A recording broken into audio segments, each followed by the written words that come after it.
What a masterpiece. Hello, everybody, and welcome to Keeping Up with the Kardashians. This is Apostate Prophet, your host, and to my side, you will find another member and commentator on current events, who's going out with who, what kind of drama. I'm Kanye, hanging out with the Kardashians. Oh, that's nice. David, what's up? How you doing? Hey, how you doing, man? I asked you, don't be rude. Oh, yeah. Okay. It's not Kardashians, but it's kind of so the reason I set up the topic here on Andrew Tate and Mikhaila Peterson is that lots of people always talk about that stuff and harass her and make weird posts and imply that they did something together. And but more importantly, I don't really care about that part. I wouldn't make a live stream on that. More importantly, I think it's significant to look at what Jordan Peterson said in response to Andrew Tate. And there was like a 15-minute or so clip from a longer video in which they discussed Andrew Tate, and Jordan Peterson has some interesting things to say. He says, "Yeah, hey, I've heard some of this stuff about my daughter, eh?" Yeah, and I don't like it, man. I don't know. It's not easy. All right, David. So, what do you think in advance of this topic? Sorry, I'm still thinking about when I just called myself Kanye. Oh yeah, That'd be funny if I became a rapper or singer or something. I called myself Vanilla Kanye. That'd be funny. That'd be a cool name, Yeah. Vanilla Kanye. but you also have to be completely unhinged and insane. Oh yeah, like I could have this completely alternative personality and so on. And Yeah, when I'm Vanilla Kanye. yeah, and do the weirdest things. All right. So I guess we can start and jump. Hey, wait. Do people actually know the situation that, are you going right to the video? Because I mean, you kind of referred to it, but yeah, the situation is what? Okay, yeah. So you had just testing. Yeah. Jordan Peterson say basically in a previous video that Tate's a scumbag and what he does is pimpy and stuff like that, and then Tate's fans started saying, he's just mad because Andrew Tate banged his daughter. That's why he's mad at Andrew Tate, right? So, you're just mad because Andrew Tate banged your daughter. And they shared this picture where she's sitting with Andrew Tate, I think in Romania or something like that. And so they're saying, look, here's you talking to Andrew Tate. Obviously, look at your dress. It's obvious what happened. And now your dad's mad about it. So people start tweeting that at her. And if you look at how everyone's reacting, there's like almost no chance that Andrew Tate banged Mikhaila Peterson. If you look at how everyone's reacting based on their standard behavior, now keep in mind we don't know, so anything's always possible. Like it's possible that she beat him in a kickboxing match or something like that. But you have to say, given what we know about people, certain things didn't happen. Yeah. Black Angel said, when was it Black Angel? AP has some nice Hitler haircut. I know, yeah. I recently... I was thinking that when you came on. I was like, what the heck is this? I recently watched The Downfall again. And then I watched it again. Like I watched it twice because I didn't watch it. That's fine, but fail! And then it kind of inspired me. Yeah, it kind of inspired me to go for that very nice haircut of that gentleman. Yeah. All right, David. Let us go into watching some of these videos and let us figure out if Andrew Tate did something with Mikhaila Peterson. So this is should be having a German accent to match your haircut. Oh yeah, true. That's true. Yeah. Okay. Since you brought it up, what was that? Jordan Peterson tweet about Andrew Tate. Yeah. I thought that was a very good initial sign of what Jordan Peterson thought about Andrew Tate. Let me bring up the tweet here right away. Let's look at the tweet right away. It says here, Jordan Peterson tweeted this when somebody said, whoever Alessandra Borges said, Andrew Tate is accused of sexually exploiting, emotionally manipulating, pimping, raping, and beating women, much of which he admitted on the montage below. The webcam sex business is how the Tate brothers built their massive wealth. That is what they said. So this looks like a response to Tucker. This is telling actually Tucker to follow the milk bar video. Yeah. This is the whole the milk bar video, which came like a bomb. Oh wait, that tweet said more. Tucker Carlson, supposedly traditional family man, left Tate off the hook, even elevated him. So do many conservatives online who constantly degrade and berate women for being whores and materialistic. Total hypocrisy. And she's completely right about this. And I see too many people who's totally right, supposedly traditionalists,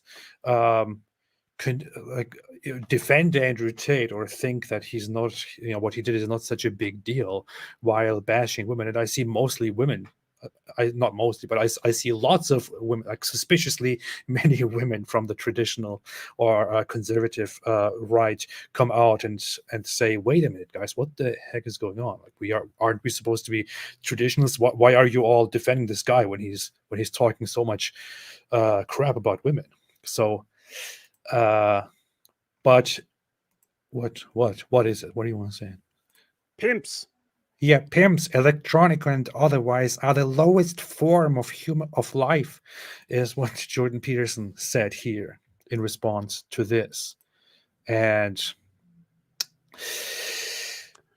that puts it very mildly and addresses only very little of what Andrew Tate is actually accused of and what he did. People reacted. Some people said, "Oh, you're just." Some people said, "Hey, yo, let's see. Go back up. Look, see, they're posting the picture. See here. This Notice, is a Muslim. Abdullah. Harassment directly in place to say, "How about your daughter? How about your daughter?" And I saw, wait a minute, this is the real world. The real world. Jeez. So the Andrew Tate thing. Anyway, on different occasions, Jordan Peterson said a little bit more about this topic, such as here. Andrew Tate and the masculine movement happening in young men across the globe. Well, it sounds a little pimpy. People are clapping for Andrew Tate. I really haven't said anything about Andrew Tate, and I probably won't tonight. But well, I'll make a few comments about the Andrew Tate phenomenon. I would say is that the mystery is, there is a mystery in relationship to Andrew Tate, and the mystery is, why is he so popular? And I think part of the reason he's so popular is because he doesn't easily bend a knee, so to speak, and it isn't obvious to me that he doesn't bend a knee because of his stellar moral character, but because I'm not particularly, what would you say, impressed by what he's done on the sex business front. It seems to me a bit on the pimpy side, let's say. And I'm not quite an admirer of pimps. Pimpy side. And this is and this was, I think, long before he found out more about Andrew, long before he saw that clip, and long before he commented on this further. So and it's so funny how he puts things so mildly here. well, I'm laughing at something else. I'm laughing at him calling something pimpy when he's wearing the pimpiest pimp suit I've ever seen in my life. I don't know, what is that outfit? It's like Two-Face. It's like Two-Face, but with blue and red, and then that tie right there. I can already hear Muslims view this and say he has no arguments. Look, it's all emotional. Like, what is wrong with that? It's all emotional. And then I think that's it. That's all he said about this before. Here, finally, they commented on this stuff. Mikhaila came together with Jordan Peterson, and they talked about Andrew Tate. Before we go, and past the point of no return. Is there anything you want to say, David? No, play the dumb video. Okay. Time. Can we talk about two things? Sure. Okay. One, I've been Sure. getting fairly tortured on Twitter about this Andrew Tate thing. Hmm. Are you okay with addressing that? Sure. Okay. So I think first, before we get started, and I only want to talk about Sure, this. eh? I'm very bored of this. Mhm. Delve into this too much, but I think a bit of clarification on my end. In 2019, I was in Germany, and Andrew Tate bought me tickets to fly to Romania to go discuss business See, that's the proof. in Canada. And the reason I went was because in 2019, when you Googled Andrew Tate, he came up as a millionaire kickboxer. He had ideas about a subscription platform for me and for you. And I think part of the way, because of how I grew up, I basically said yes to opportunities, and I didn't see a reason to not go talk to a millionaire about how he made money. I'm pretty sure at that point, she and lots of other people didn't know anything or didn't know very much about Andrew Tate and what Yeah, he. that's before I had even heard. I don't think I'd ever even heard about him. I remember hearing about him maybe 2020, maybe second half of 2021 or 2022 is when like the things were exploding on TikTok and stuff like this with his clips. And I remember getting a couple requests. Hey, David, can you respond to Andrew Tate? He's saying some things. He's saying some positive things about Islam. And I got a couple requests, but I was like, no, I'm not going on TikTok to worry about that stuff. And then it wasn't until last year when he converted, and then people started sending us messages. I see, this is the proof. That's when I finally started responding to him. The point is, yes, it makes perfect sense for her to have absolutely no clue who this guy is. She gets a message from him. Maybe she's heard of him and so on. She looks him up. Oh, he's a millionaire kickboxer. This before he had said some things, but people weren't really. It wasn't all over the place like it was last year. So yeah. If you looked him up back then, I'm guessing you'd say, oh, he's a kickboxer. He was a champion kickboxer, and now he's rich and traveling the world and stuff. This is such a weird thing to sit down and talk about in public with your father. By the way, I think. Yeah.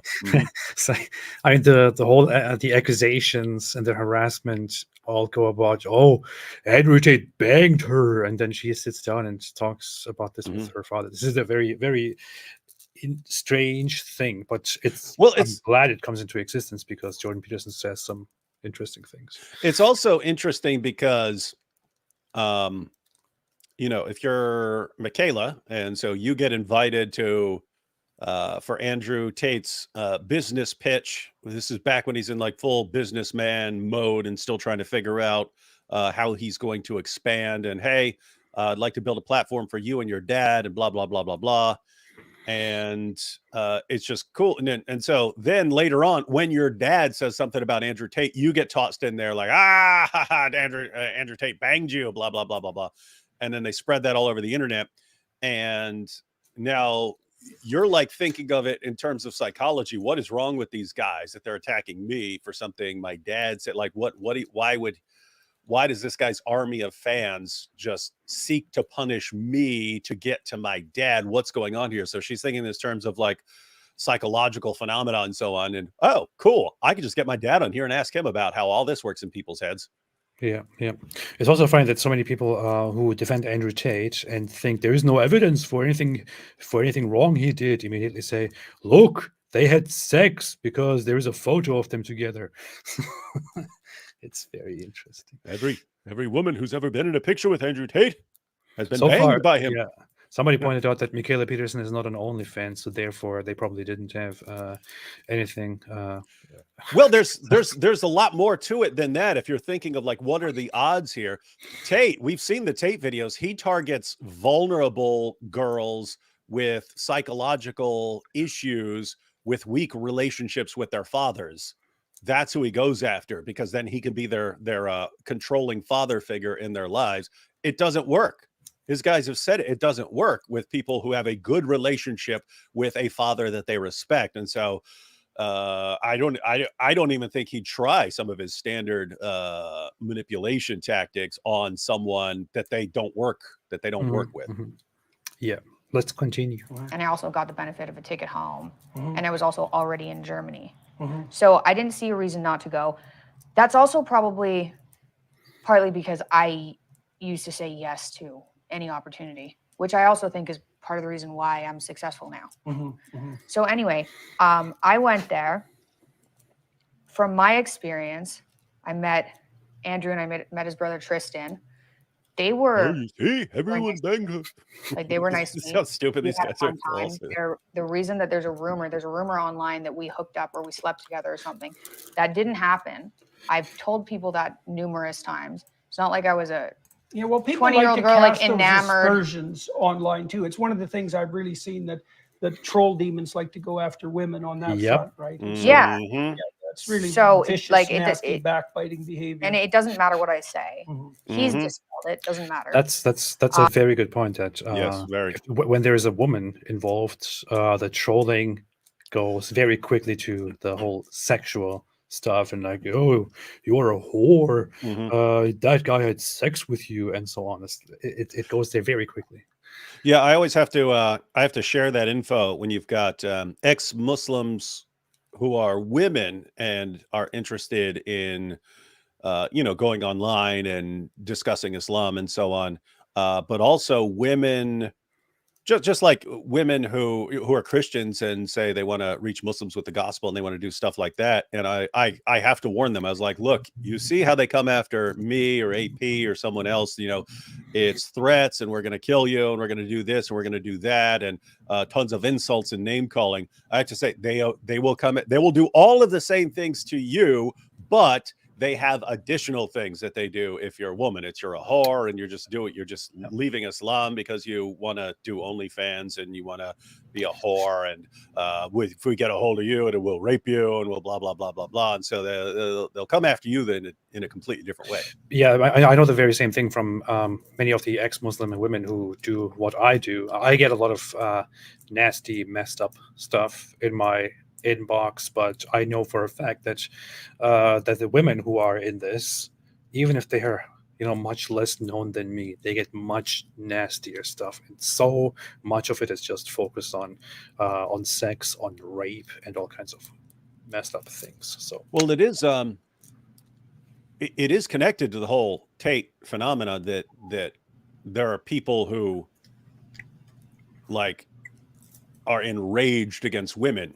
And you can't always take it out in person, but you can take it out as much as you want online. And so they do it online. And so, yeah, it's like abusive, right? Like, hey, I can go online and take out all my rage and aggression on some ex-Muslim woman or Mikhaila here or something like that. And yeah. So that's a real thing. Black Angel here says she could have chosen a better dress for the interview. Black Angel is trying to impose Sharia here, of course. Yeah, put her in a burqa. Put her in a burqa.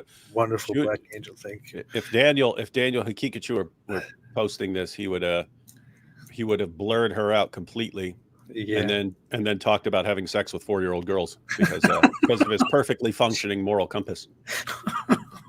Seriously. She's too old. She's too old for us. 4. Anyway, I haven't really commented on the situation because when I went, they were nice to me. Like I actually had a pretty good time.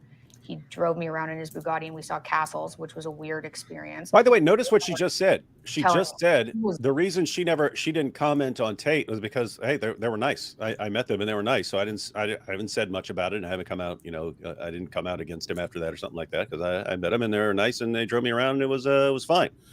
And then her dad had to say he's pimpy, and then she's targeted. Yeah. Was a very, very, very smart person. And I remember telling him, you a shark. I don't know like what it was, but it was like, you're interesting. I don't know if it's your eyes or something, but you kind of remind me of a human shark. That was it. And then I flew home. Which she actually said that, that's the story on my end. Yeah, she said he looks like a human shark. I want to address that because people have been bothering me on Twitter for like 2 years or 3 years. Pictures of us smoking cigars or something, because I did. And it was fun. But that's it. That's the story on my end. Do you think you made any mistakes in that venture? Well, I had no idea he was. Do you think you made any mistakes? Do you think you made any mistakes in that venture? Well, I had no idea he was going to become like the most famous person in the entire world. Would that have changed it? I don't think so. Like from knowing what I knew at the time, I would have still gone. From knowing more about the webcam stuff, and he told me about. So once I was there, he told me about the webcam stuff. What did he tell you?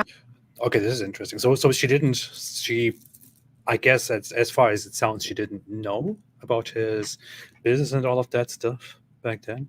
Look, Jordan Peterson is getting very red, by the way. He's getting angry. Like, what are we going to find out now? Did you make any mistakes? Just kidding. He's red throughout the whole interview. I don't know. And Mikhaila, he gave Mikhaila a totally twisted version of what he actually does, so that he sounds like he's just helping women and so on. Wait, what did she say about this? What did she say about that? So he told her about the business? Even Mikhaila Peterson says that I'm the most famous man in the world. I'm basically Batman. I'm Genghis Khan. Even Mikhaila Peterson admits it. I'm a human shark. He should make a Twitter account, the human shark. Yeah. Human dork. I find it very offensive if people are pointing out. I find it very offensive that her hair is showing here. I know she should have put on some veil on her head. Haram. More about the webcam stuff, and he told me about. So once I was there, he told me about the webcam stuff. What did he tell you? Not in detail. Okay, I can't remember that well, but it was something like women who want to do webcam stuff, like they already want to do it. I help them make way more money, and I take a percentage. Hey! Is that right? Wait. I don't think, I wasn't like, that seems like a wonderful. You see his version of events? So I was like, so his version of the events is pretty much what we heard before, that what he described to Candace Owens during the interview, what he described to some other people after he got in trouble, after he was arrested. But that's not what the business is. Yeah.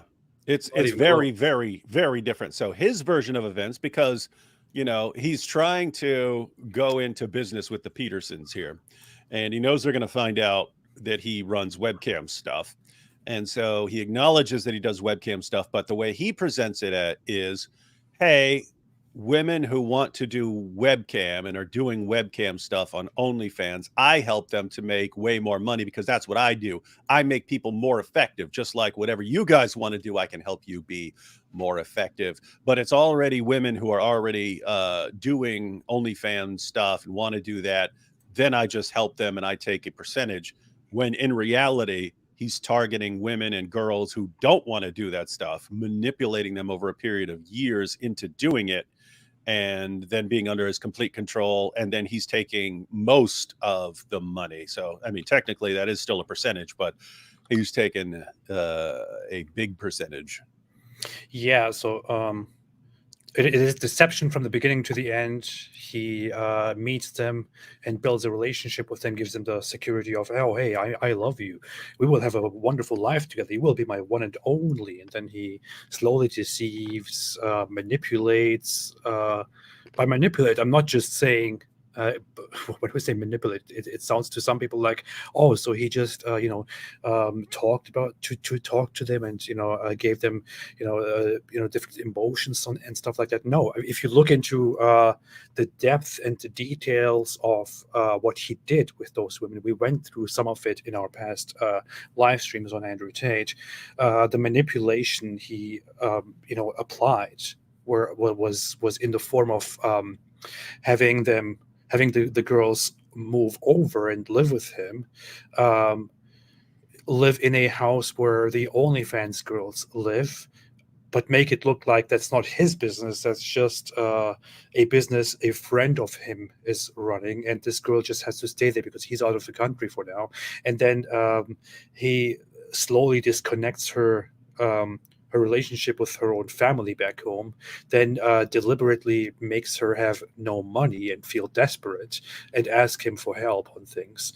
And I don't know, it just goes into such a messed up dark, sinister realm of manipulation, and the entire purpose from the beginning to the very end is only to turn them into into a source of money, into turning them into online sex workers and making money off of them. So everything from beginning to the end about relationship, about love, about security is all a lie. It's all just for business. So and that's by the way, that is human trafficking. That is human trafficking because the human trafficking is to recruit people, in that case through deception, transfer them and put them into a place, and then slowly through manipulation and through other means, by the way, and through intimidation and things like that later on, and false pretenses and threats, turn them into workers and exploit them sexually. That is human trafficking, literally. That is also very similar to what Jeffrey Epstein was accused of. So, yeah, that's the problem here. You know what's the weirdest thing is, like when we watch Andrew Tate saying things now in interviews, things that, I mean, how does he not know people are instantly going to expose him as a liar? When there are all these clips of him talking about how he used to sell drugs and how he got out of that and so on, and then he'll just say in a new interview, "Oh, I never sold drugs. No, because Batman wouldn't sell drugs, and I'm Batman, blah, blah, blah." And he says these kind of things, and it's like, why are you saying something when you know anyone who hears you right now can see what you said before and then see that you're lying? But when she's talking about it, it's like he's got some common sense about him. Hey, if they look into my background, they'll see that I do webcam. Therefore, let me be aware of that and spin it in such a way that it doesn't look as bad. But it's like what she's saying is back in 2019, he's aware of what people are going to find when they look him up. And so he wants to spin it in a certain way. Whereas now there's like no connection. He'll just say things knowing that anyone who looks him up right now will see that he's a liar, and he does it anyway. It's like, what happened between 2019 and 2023 that he lost the ability to think about how his lies can be exposed? And the only difference I can see is he just had he got a much bigger fan base who can run around harassing people for him, and so maybe he thinks now he has better chances of getting away with it. I don't know, but I mean, back then he sounded like he had some common sense. We will find out more. Okay, let's see. There are women who are already doing it, and now they're making more money. I guess it doesn't seem, it is what it is, kind of. But I didn't know that until I got there, and then he wanted to set up. So she didn't even know that till she got there, and he broke it down to her. Platforms, and said they could be very valuable, and we'd already been kind of looking into that because you'd had some issues with social media. I was worried you were going to get banned on sites, and so I was already thinking it would be good to set that up with a subscription. Well, platform. Gmail canceled me at one point. Yeah, I know. About that. Yeah, it was ridiculous. So it was like, it would be good to learn how to do the subscription platform. Anyway, so I kind of went there to like scope things out. And it was a very interesting experience, and they were nice to me. That's like the story. Yeah, well, I hesitate to talk about Andrew Tate because I don't know that much about him, but I'll tell you what I know and what I think, and people could take it for what it's worth. I mean, the first question is, why is he so popular? And the answer is, well, if you have to choose between being depressed and anxious and laying downstairs and covering yourself with Cheeto dust and looking at pornography and being timid and never going out, or that sounds pretty good. Or, listening to someone like Andrew Tate who says, like, get the hell out there and take the world, like, that's better. That's the shadow, right? Speaking in some ways, right? Like, if you're naive and timid and anxious and intimidated and useless and resentful, there's going to be a bit of a monster. Like your average Tate fan. Yeah. You to say, gird up your loins and get the hell out there in the world. The hell out there. And so it's better to be a monster than a rabbit in some ways, right? Or at least there's some utility in the more monstrous predatory path that isn't there in the pathetic rabbit path. And that's partly because it's very interesting. Like he's basically addressing the most primitive way of thinking, the most primitive urges, what you would lean toward if you are useless, if you feel useless, if you feel like a failure, you feel degenerate, and somebody says, you know, be strong, go out there, make money, you know, be fit, you will be alpha. Be a monster, not a rabbit. Yeah, and lots of people will think, oh, I am drawn to that. That sounds better than whatever position I'm in right now. So why not? And that's the problem. Yeah, I mean, think about this. I mean, just the way we're wired, we tend to believe we're meant to do important, cool, awesome things, and doing awesome, important things affects your self-esteem. But it's easy to sit around doing nothing, being entertained, eating Cheetos all day. It's easy to do that, but there's that part of you that's like, seriously, man, this is all I'm going to do. It, you know, in one sense, it feels fine. You know, hey, I'm laughing and I'm eating Cheetos and so on. But at the same time, there's that part of you that says it's got to be more to it than this. And then someone comes up, hey, what are you doing? What are you doing sitting there? There's this whole world out there. You got to do it. You got to take it. You got to conquer it. You can be Batman too. You can be Genghis Khan just like me. And they go, what? Yeah. And I don't realize there are good people, there are good mentors who will see someone and say, hey, dude, you're meant for something better than this. Let me help you. But there are also manipulators who take advantage of the fact that there are millions and millions of people out there who are, you know, sitting around watching YouTube and eating Cheetos all day and doing nothing with their lives. And they realize there are all these people, and hey, how can I take advantage of that? Tate is in the category of people who take advantage of that. Yeah, and the things that they teach, Andrew Tate and Tristan Tate, are not just stuff like, you know, be strong, be independent, be good. This world, you are alone in this world. Take care of yourself, or you know, nobody else will. No, the things they teach are exploit other humans, be a predator, be a shark, strong, be a shark, be a monster. Sleep with as many women as possible because you are capable of it, and they are supposed to just serve for sex. So use it, and if possible, use it for money. And we should do that. We should do that kind of stuff. Like, hey, if you eat Cheetos all day, what are you gonna have? You're gonna have Cheeto blood. Is that what you want? You want to be a big Cheeto? You want to be a shark? No, you want to be a shark.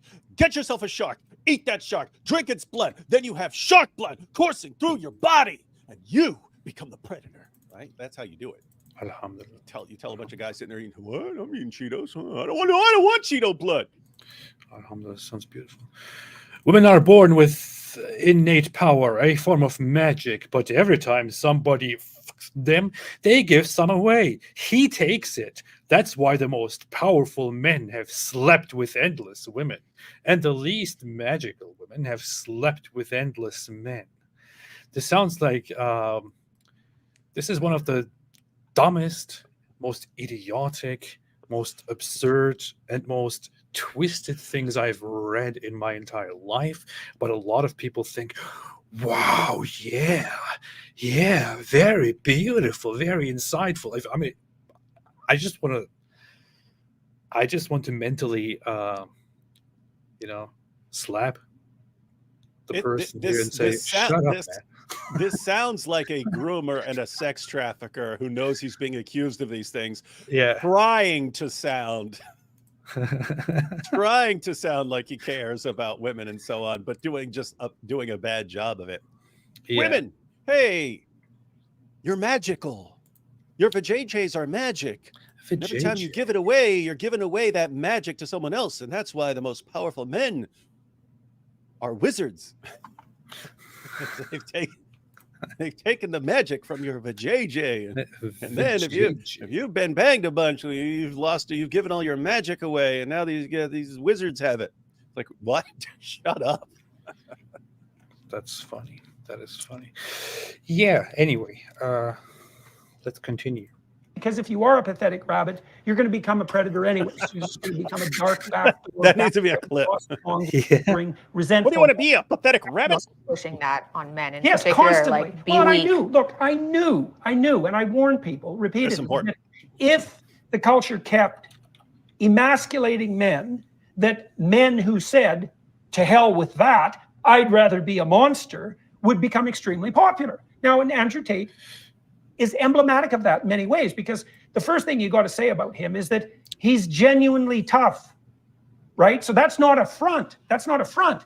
He's a fighter, and you can't take the courageous element of being a fighter away from someone who will actually step in the ring, right? And so now, and then you said Tate's intelligent, and what that means as well is that some of the things he says are going to be of value. Now, why he says those, that's a whole different issue. The thing that disturbs me is that, like, I'm not very fond of the whole online porn thing in any way. And I don't think that it's okay for young women to monetize their sex. What? Why? Anyway, anything you want to comment on in regards to what he said about warning the culture and how people like Andrew Tate came out of this environment? What did he say right before this? I was thinking that's... what the heck did he say? I thought it was important, but then I started thinking about what he's saying right now.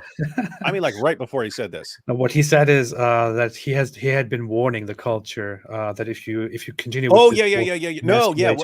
When he said that, it reminded me of what Aristotle said, but like in a completely different context. So Aristotle's view of virtues was not that virtue is the opposite of, is at the polar extreme of a vice.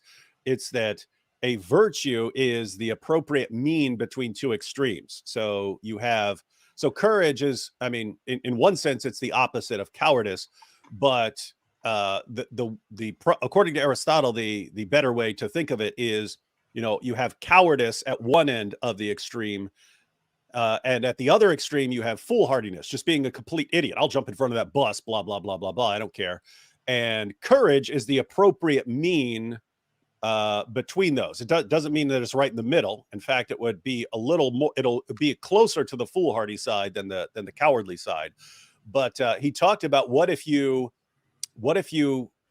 lean too far in one direction. So, what if you lean, on the generosity scale, you could be totally wasteful, or you could be a total miser who won't give away a penny. And generosity is the appropriate mean between those two. And so he said, what if I lean too far in one direction? So in other words, what if you're a miser and you never give away a penny? He explained it like bending a stick. If you have a stick that's bent in one direction, how do you straighten the stick? Well, you bend it too far in the other direction and hold it there for a while. And then hopefully once you're done bending it in the opposite direction, then it'll go straight.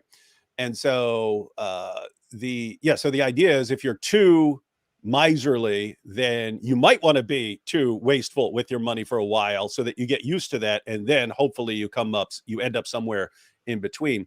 But what Jordan Peterson just said reminded me of that in terms of, like, if a culture becomes, if you're emasculating men, you want them to be too weak and too timid and crawl around groveling and so on, then society is going to start swinging in the other direction of we'll crush you, you're all whores, blah blah blah blah blah, and hyper masculinity. And notice what's interesting is, in theory, if a culture swings too far in one direction, and then you say, okay, well, now you're getting a sort of reaction to that, swinging in the other direction, the goal would be to come to some mean where you're not going to the extremes. But the way everything is fragmenting, no, you actually end up with two groups, one on one extreme and one on the other extreme. And so anyway, that's what popped into my head when he said that. Yeah, sounds like a bunch of nonsense, but just kidding. I'm just looking at something else right now. Aristotle's dope, man. Aristotle's dope. There aren't a lot of theories from 2300 BC that are still in books as like one of the main dominant theories. But Aristotle, his ethical position is still one of the top 4 or 5 going out there. So before you insult Aristotle, better check yourself before you wreck yourself. Aristotle. Yeah.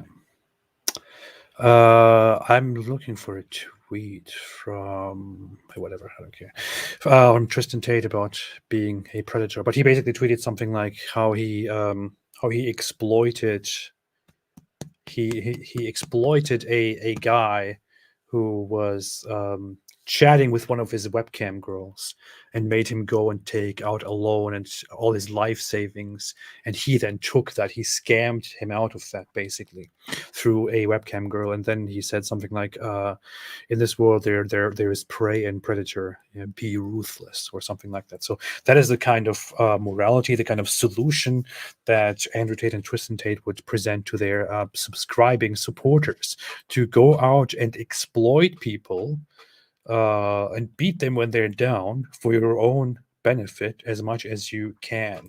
So when people come and say, oh, they have a positive message, they encourage men to to become better and stuff like that, I'm like, are you kidding me, man? That's all part of the scam. Before the bait was, hey, you can be hey, you want this woman, you want this hot woman, well, send all your money to Andrew Tate. In the fantasy that you're going to get this woman. Then it became, hey, do you want to be rich like Andrew Tate? If so, then send your money to Andrew Tate, and then all your dreams will come true. Yeah. Of the whole online porn thing in any way. And I don't think that it's okay for young women to monetize their sexual attractiveness online. I think that leads to a very dark place for them, even if they're successful, because becoming successful place for them, even if they're successful, because dude, that needs to just be a clip. I know. Successful. It's just funny on the way he.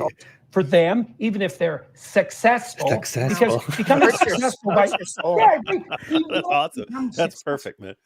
By exploiting yourself.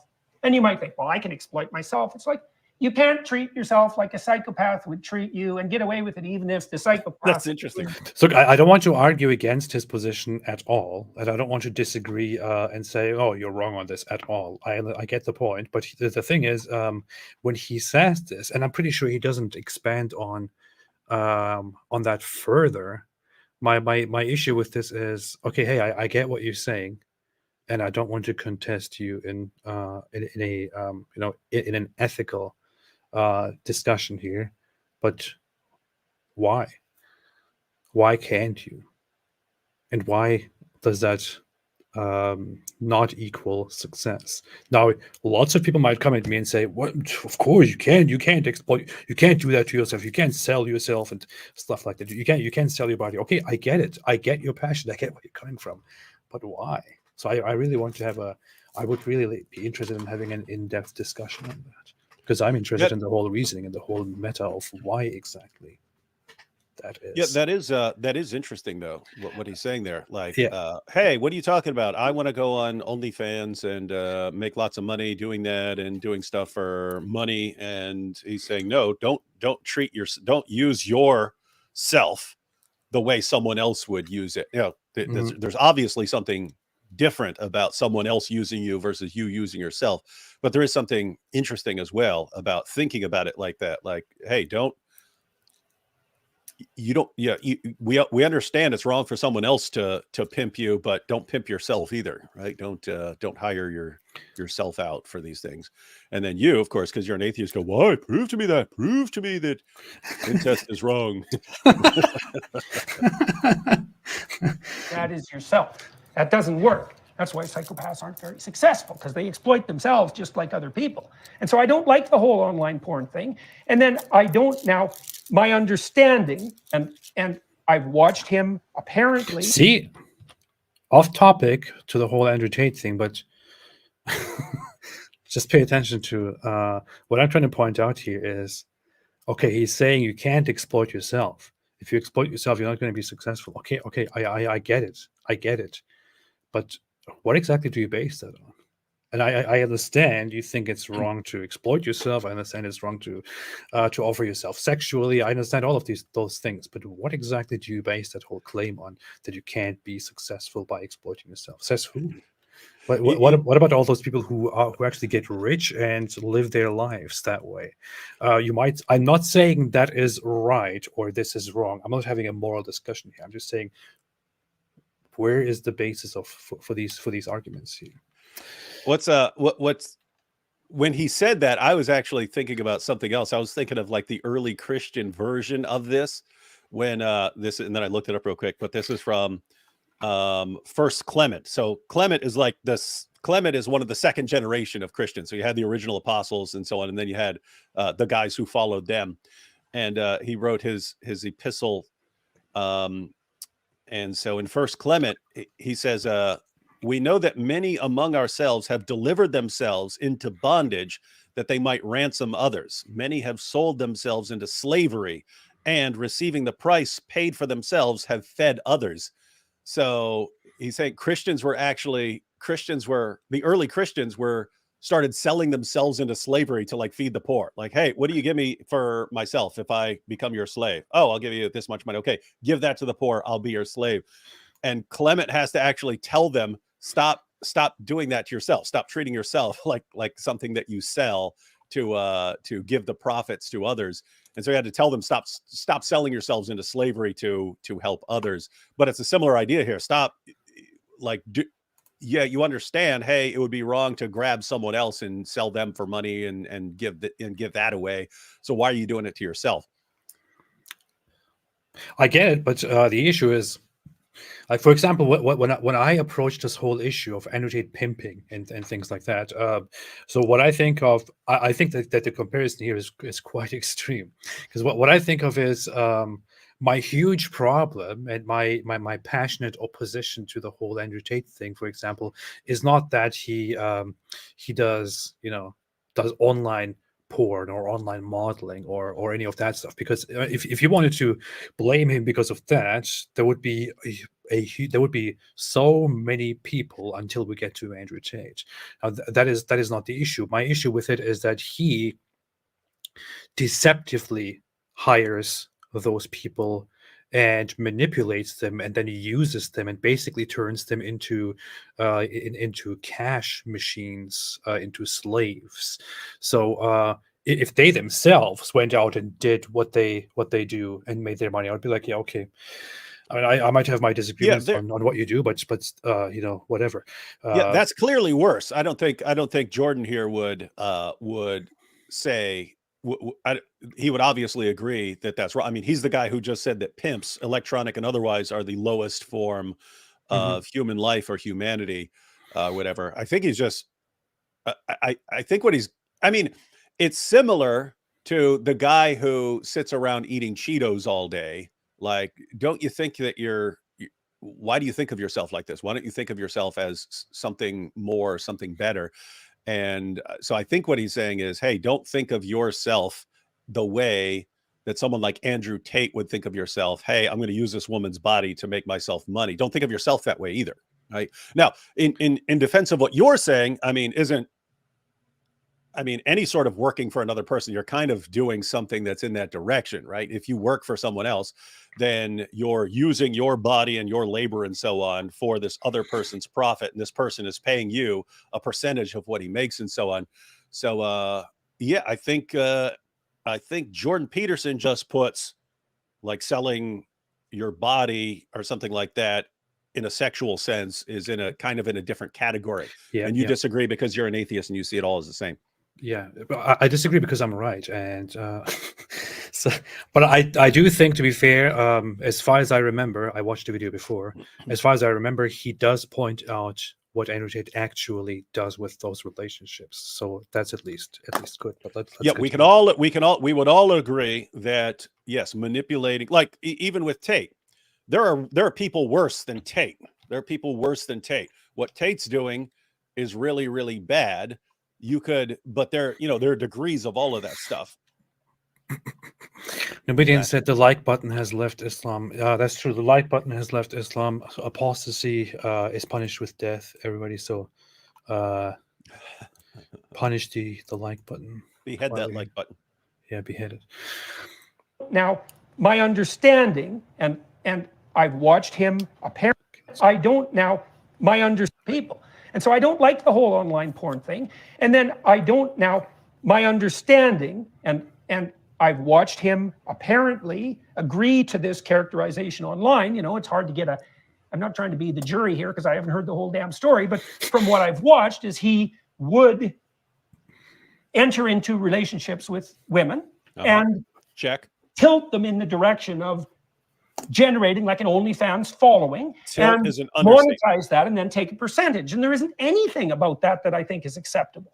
You know, and you could say, well, you know, women are the captains of their own soul, and if they want to monetize their own attractiveness, then what the hell? Why not do it? And if they're going to do it anyways, you know, I can help them. And if I help They're them, not going to do it anyways. the Notice what action- he just said. and He's the still answer is, to me, the answer to that is, well, how about because it's ignoble and wrong? All right.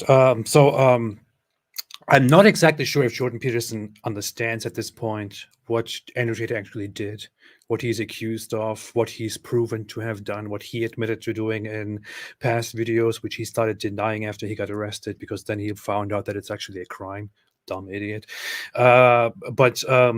So what Andrew Tate did was not just to enter into a relationship with those women and then to slowly, to tilt them toward creating an OnlyFans and then making money off of them.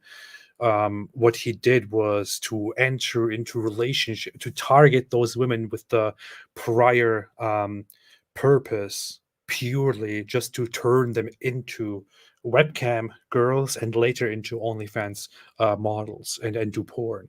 And it's not tilting. It is deliberately targeting them for that and then manipulating using different messed up methods and even intimidating and even presenting false debts and things like that in order to in the end leave them with the option of, hey, you know what, if you do webcam or if you do OnlyFans, you would actually help yourself and help me bring things in order. And by the way, I did so much for you and I spent a lot of money on you, so help me out here. And then those girls are eventually kind of led to creating this content, even if they don't want it. And in most cases, they did not want it, and they had no idea that he had a webcam business or that they were supposed to go into a webcam business. So from the beginning to the end, it is all significantly worse than what Jordan Peterson says here. Yeah, and that's what's interesting, because he says, just being aware of a little bit of Andrew Tate, says pimps are the lowest form of human life, and he doesn't know. He only knows a fraction of what's actually of the information actually available. He still thinks of it as Andrew Tate was, helping them, tilt a bit in the direction of OnlyFans and so on, and that it's women who wanted to exploit themselves in this way and so on. He's just helping them, and he's thinking, this pimp is taking advantage of these women who want to do this, and yeah, it's way, way worse. Tate's taken girls and women who didn't want anything to do with that, who said they didn't want anything to do with that. How do you take a girl like that and manipulate her into being, your webcam girl and sex slave? And yeah, so it's worse. So that's the takeaway. As horrible as Jordan thinks these Tate is, he's actually significantly worse. Yeah. To bring up one example, one of the women that later began working for him in OnlyFans and making him lots of money is Yasmina, who was, by the way, when he was arrested, she was as a or before he was, right before he was, I don't know, when the whole operation against him was ongoing, she was, along with others, transferred immediately to Dubai, where she is now, and she now lives with others who work for Andrew Tate, from where she publishes videos occasionally to support him, to defend him. And people are like, "Oh, look, she says he did nothing wrong. She says he's innocent. She says he's wonderful." Not acknowledging the very accusations and the very evidence that exists right now, such as that he held these women and made them publish things supportive of him. And right now he did transfer some of those women over to Dubai out of the jurisdiction of Romania. And he is still indirectly holding them and still indirectly making them publish videos to support him. But so this woman, she was here saying to him while they were chatting that I've never sent a picture of me in lingerie ever. I made a promise to God and myself, and I will keep it. I do believe in God. I will never do video chat or OnlyFans because my body is intimate and only my husband should be able to touch and see. If I give you my love, I'm expecting the same thing back. The men I love should not hit or beat me up. So clearly a woman that he meets who has no intention of going into any of these businesses. And she says she believes in God. She has some respect, some self-respect, some devotion to God. She doesn't want to do such things. And here is Tate, Andrew Tate, posting screenshots of that to his war room and teaching the people that he is going to break her and make her work for him. Look, they're loving it. She will break her principles for you first. Yeah. You're so great. You're so great that you could take this this woman who doesn't want to do any of this, and you can break all of that for her and make her completely be your sex slave and cam girl. Yeah, he says, would we all agree that this is about as hard as a target gets to make a girl work? Won't even send me, her boyfriend, a sexy pic. Plus, God mixed in. This is about the maximum difficulty that you experience in the business. If we all agree on that, I'll give you a play-by-play on what I try and whether it works or not. So if you have, if you are somebody who has a regard for belief in God and traditions, then I mean, just look at what's happening here. Notice that it's like a challenge for him, right? So he ordinarily looks for girls with messed up relationships, daddy issues, without strong morals. And here he's saying this seems like the opposite of what I normally go for. But she's in love with me, and therefore I'm going to use that to make her break all of her morals, all her principles, and to become my sex slave. And guess what? He proved that his method works. He proved that his method works because this girl is still completely under his control. Even when he was in jail, she was still completely under his control because he made sure that other people were controlling her in his absence, and she's still defending him. What's crazy here is you could actually show her this stuff of, hey, this was you in the beginning, and he's behind the scenes bragging about how he can break you of all this stuff and make you his slave. And she may be messed up enough psychologically by this point to just love it anyway. But I mean, it's my goodness, this is this girl is a. The point is, this is really evil, like even beyond what Jordan is aware of. She is broken. She had a messed up life, a messed up upbringing, about which they talk. A very severely harmed relationship with people in her past, with her family, and all of that. He knows this. He finds all of this out, and he thinks, "Oh, perfect target for my business." Look at that line there, Bo. The God conviction stuff is hard to get over with religious girls. You want to trust this guy here? He's giving a play-by-play. Notice he's giving a play-by-play on how to take girls with religious convictions and turn them into your sex slaves. And then why? Notice why? To get money out of them. And then when he's, hey, I'm a Muslim now, join my war room. And oh, great, let's send him piles and piles of money. And then, again, the people in Dubai who take over for him and controlling these women, they're like an extension of his control, right? It's like they become, and that's what a narcissist and psychopath to some extent, but I think he's in the narcissist category. That's what they do. Everyone around them becomes a tool for them. Everyone is around them is a tool to get what you want. I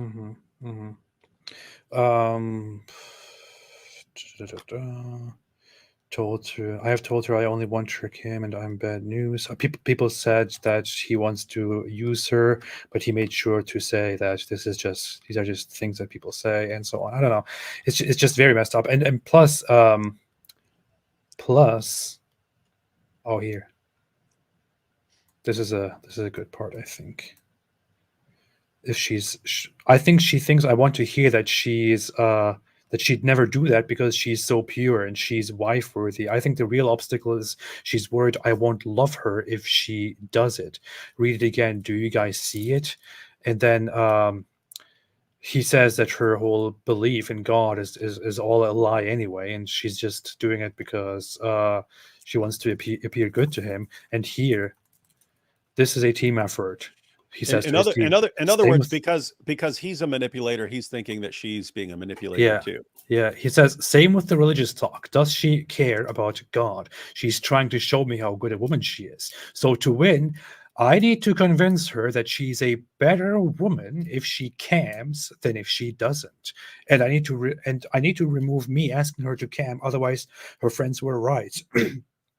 And she's instantly defensive. The context here is that he's using one of his employees, I think Georgiana, to convince the girl that she should do webcam business, so that it looks like it's not him encouraging her, it's that other woman encouraging her. And finally, if she brings it up to him and says, hey, you know what, Georgiana says I should do webcam business, what do you think?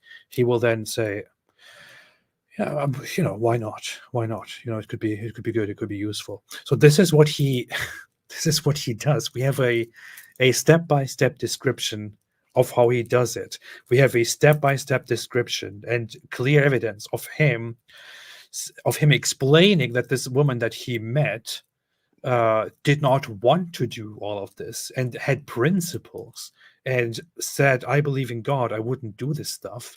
And him saying, you know what, I'm going to change her. I'm going to turn her into a cam girl. Clearly not in alignment with how he presents this whole situation to Candace Owens, or even here to Mikhaila Peterson. Not in alignment with what Jordan Peterson thinks happened. This is a scam. This is grooming. This is human trafficking. And he did things like these to women who are, I don't know, 18, 19, but also as young as 15 years old. Mind you, we talk a lot about Jeffrey Epstein. Jeffrey Epstein's youngest victim was 14 years old, for which he's hated and widely known. Andrew Tate's youngest victim, according to himself, is 15. Yeah, the youngest that we know of, like youngest where he's actually stated that someone was his girl, and when he had sex with her, and according to his own mathematics was 15. So yeah. And then you've got Tristan Tate saying, 30-year-olds rejoice. This is the age at which you can legally have sex with a girl who's half your age. So this is a 30-year-old bragging that he can have sex with 15-year-olds. Yeah.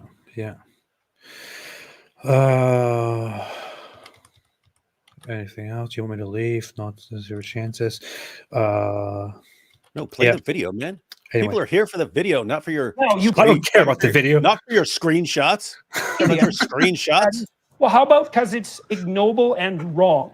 Yeah. Now you could counter and you could say, well, you're just too useless and timid to dare. You could say that when Muslims challenge you about incest, you can say, how about because it's ignoble and wrong? And I would never say a word like ignoble.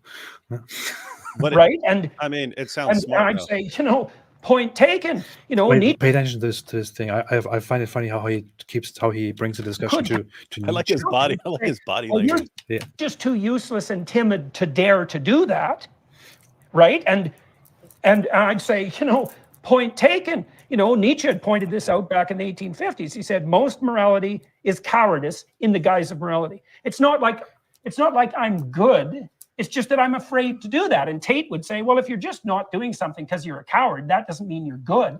And whereas I'm forthright and tough, and look at me, I climb into the ring, and I can entice women into sex work online and take a cut. And why the hell shouldn't I? And I think that if you're a timid and reprehensible, resentful, bottom-dwelling male, that's going to look like an attractive alternative. But it's not the highest form of human behavior. Right? It's not acceptable. Like, I think pimps of any sort I truly believe they're amongst the most contemptible of people. Whoa. Most contemptible of people. Wow. So how about no? You should do one short little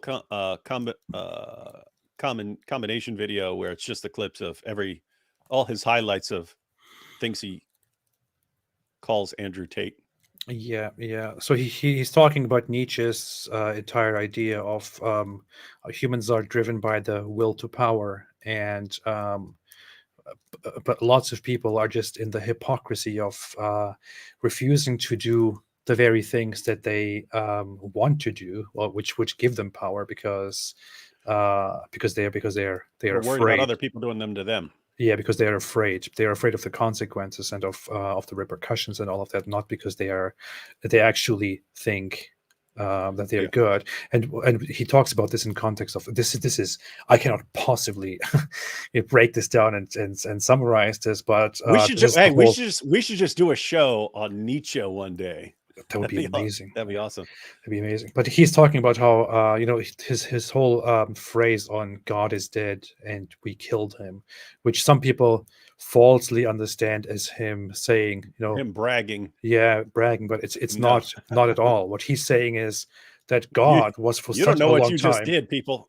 God was for such a long time a foundation for morality, a guide for people.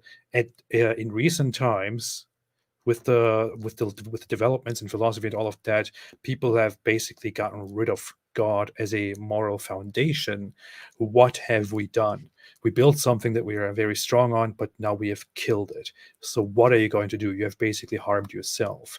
Now, what are we going to do now? And then he builds this whole morality of this whole understanding of morality, of the will to power, that and he says that that future generations will create new generations, higher beings, higher humans who will find a way to go on and become a stronger form of human beings. So there he kind of departs from the necessity of God. Said we have to become gods to be worthy of it, of what we've done. Yeah, but it's interesting that, so if anyone didn't understand, the idea is, do I really believe that it's wrong to go take other people's stuff? And Nietzsche's position is the real reason that we have the rule is because you're scared of someone doing that to you and taking your stuff. So we all act like there's this rule about taking other people's stuff. Yeah. But it's not because you wouldn't do it if you had all the power and you could do it. It's because you're worried that people are going to do it to you. And so because we're scared, we're gonna we come up with this rule over time and so on. Yeah, it's interesting that the Germans, I don't know what it is. I don't know if this is connected to them constantly wanting to take over the world and stuff like that. But I mean, I legitimately do not know what it is. Like, is it the water? Is it a genetic thing? Is it language? I wonder sometimes if the way people speak somehow, influences the way they think about issues, and like a certain language can make you think in a certain way. And if you spoke like French, you'd come to a different conclusion or something. I don't know. But like the Germans, when they're saying, okay, we're moving away from God as this moral foundation, the Germans are like, hey, we know what we just did, and this is about to get really wild, because that was the foundation and now we've lost it. And hey, if we're tossing the Christianity aside, then why are we going to cling to a Christian morality? We lose our right to this Christian morality. Whereas the British were like, no, we'll just move God out of the way and we'll just proceed on and we'll be better. And Nietzsche actually makes fun of the British, like, yeah. you guys have no clue what you just did. I mean, you have zero clue. What are you, stupid? So I don't know. It's just interesting that people in two areas, like, they just think completely differently about things, even though, I mean, they're in contact, they have access to all the same philosophy and so on, and yet they come to radically different conclusions about things. Yeah, Nietzsche did have his reservations about the whole God foundation, the God as morality. Like, for example, when he talks about his whole story, his fictional depiction of morality, to make a wonderful point, is that Zarathustra, who's the founder of Zoroastrianism, is the one who first introduces to humanity the whole concept of the distinction between good and evil, of this dichotomy of good and evil, and thereby sets up a false but very useful dichotomy in the world of something is evil or something is good. And it should be him again in his fictional world who comes and fixes the world and sets the record straight and says, yes, I did this and it was very good, but now it's time to get rid of that and go to something better, to follow what we truly have within us, which is the will to power. which is not to be misunderstood, but it's a very deep topic. Also sprach Zarathustra Yes. in your face. Anyway, completely off topic here. Die fröhliche Wissenschaft. Oh, here is this. Look at this. Tristan Tate says, "No mercy. A customer in Germany has just taken out a 12,000 euro loan to continue to spend time with a webcam model of mine. He's recently lost his job. He's convinced they will end up together. Spoiler alert, they won't. In this world, there are predators and prey. Be ruthless." This is the kind of messed up stuff that they teach. Well, by the way, that's what that's the way narcissists think. That's the way psychopaths think. It's if you let this happen to you, then you deserve it. And if I didn't do it, someone else would. So it might as well be me. I've never actually seen a complete episode of The Sopranos. I think I saw half of one at some point. But I've seen tons of YouTube clips of these scenes. But there was a scene where Tony Soprano, the guy who was he was the T-1000 in Terminator 2. I think Robert Patrick or something like that. Anyway, it was the guy was playing his buddy from high school, and he gets into gambling debts at these mafia poker games, and eventually Tony's just like taken everything from him, and the guy's life is ruined, and his family has left him, and so on. And the guy's like, "You knew it. You knew it. This was his friend. This guy was his friend from high school." And he's like, "Why would you do this? Why would you let this happen?" He's like, he explains it. He's like, "It's the, I'm the predator. You're the prey. So someone else is gonna gobble you up, and so it might as well be me." Yeah. I think there's nothing in, with a pimp is, "I've got all these hoes and look at me, like, king of these women." And it's like, no, everything he says, I want to cut it up and just, "I got all these hoes." I know. Pathetic, parasitic predators. There's no king of these. I think there's not any sort, or I truly believe they're amongst the most contemptible of people. I think there's nothing in, with a pimp is, "I've got all these hoes and look at me, like, king of these women." And it's like, no, you are the ultimate in pathetic, parasitic predators. There's nothing about that that's heroic. It's just pathetic. Now, you might... That's very, very well said. And I agree with that entirely. He doesn't know the background at all. And I think he really needs to be shown more about what Andrew Tate actually did. But that whole part there... I've got all these hoes. The green is for the money. The gold is for the honey. It's my pimp game. He calls them the most pathetic, contemptible, parasitic beings. And wow, contemptible of people. Resentful, bottom-dwelling male. That's going to look like an attractive alternative, but it's not the highest form of human behavior. Right? It's not acceptable. Like, I think pimps of any sort I truly believe they're amongst the most contemptible of people. I think there's nothing in, with a pimp is, "I've got all these hoes and look at me, like, king of these women." And it's like, no, you are the ultimate in pathetic, parasitic predators. There's nothing about that that's heroic. It's just pathetic. Now, you might... This is the Jordan Peterson that I like. I love this Jordan Peterson. He's awesome. This is the one that I like. For so long now, I've seen him talk about things, and I thought, what happened, man? But this is what I like. I always like the first time I ever saw him was because people had been talking about him. I had no clue who he was, and I clicked on a video, and it was him at a university, and all the students were all the like protesters because they were in there with him, and they're all shouting him down, and he gives an entire lecture like nothing's happening. Everyone's like shouting abuse at him the entire time, but his face is just totally normal. And so when we see blah blah blah blah blah, and I was like, this is awesome. This is hilarious that he just keeps going and talking as if these people aren't there shouting him down.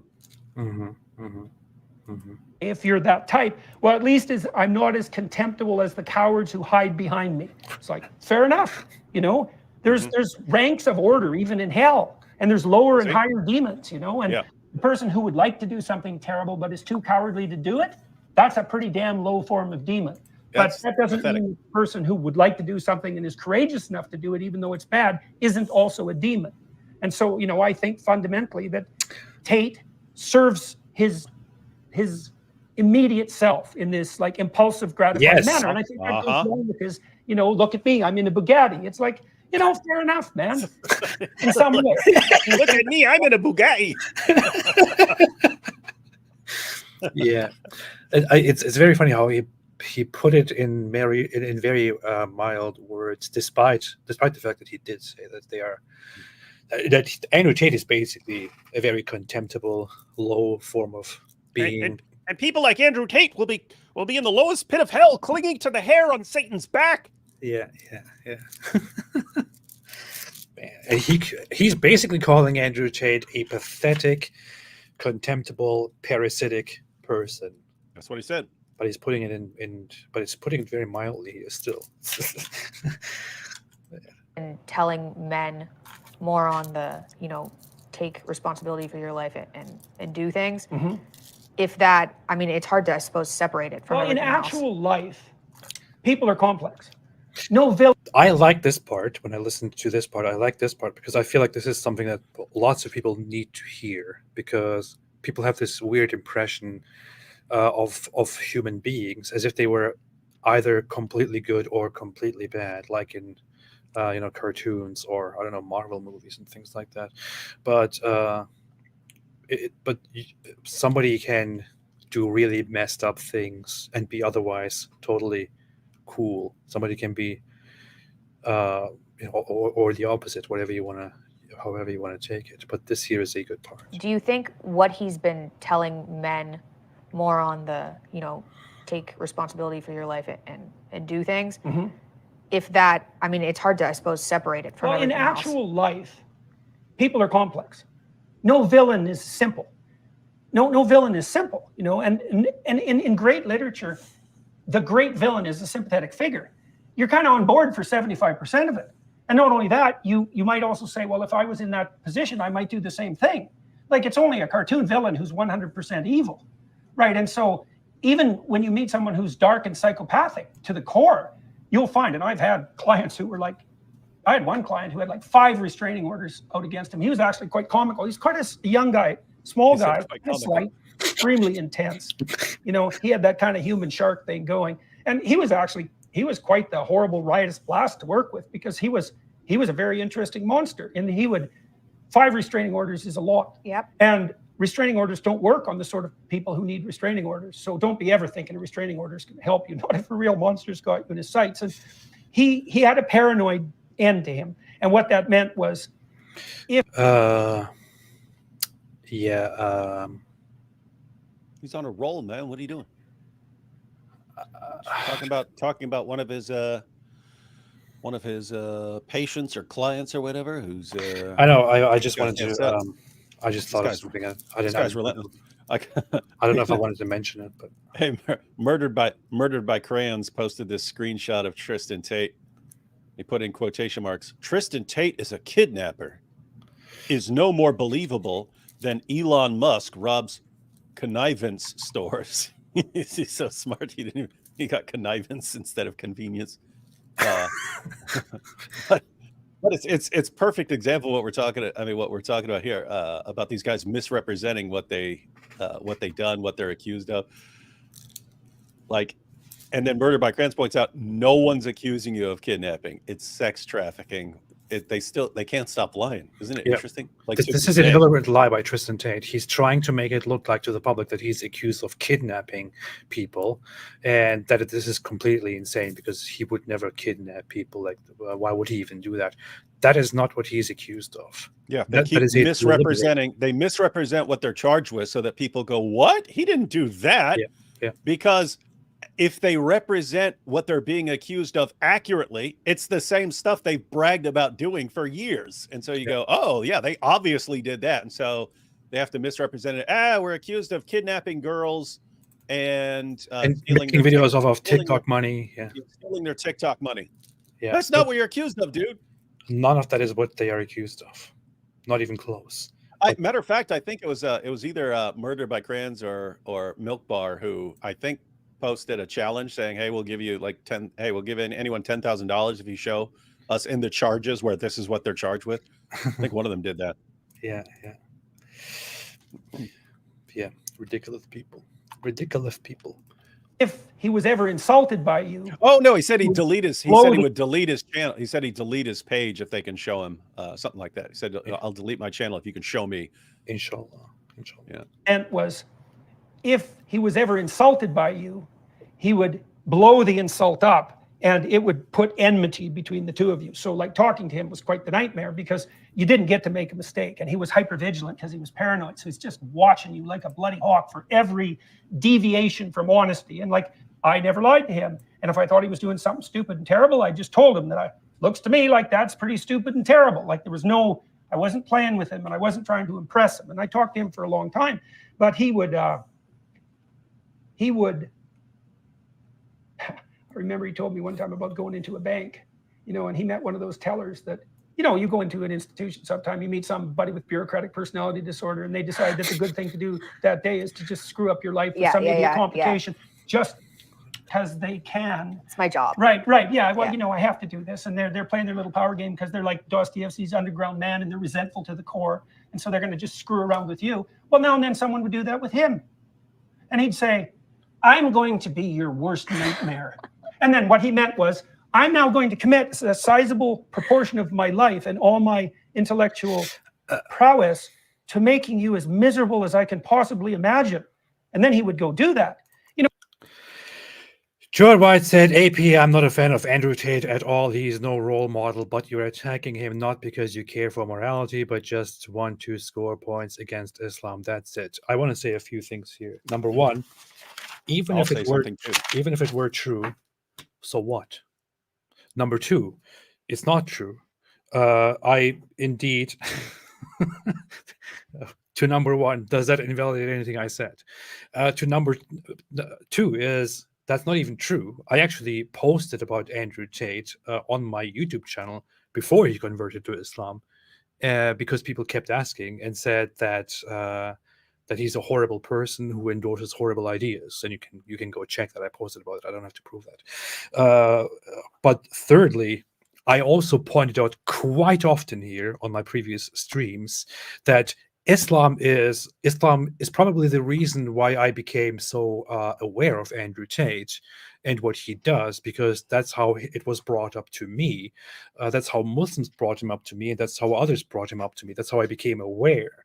And then I started digging into it and found out the things that he actually did and still does.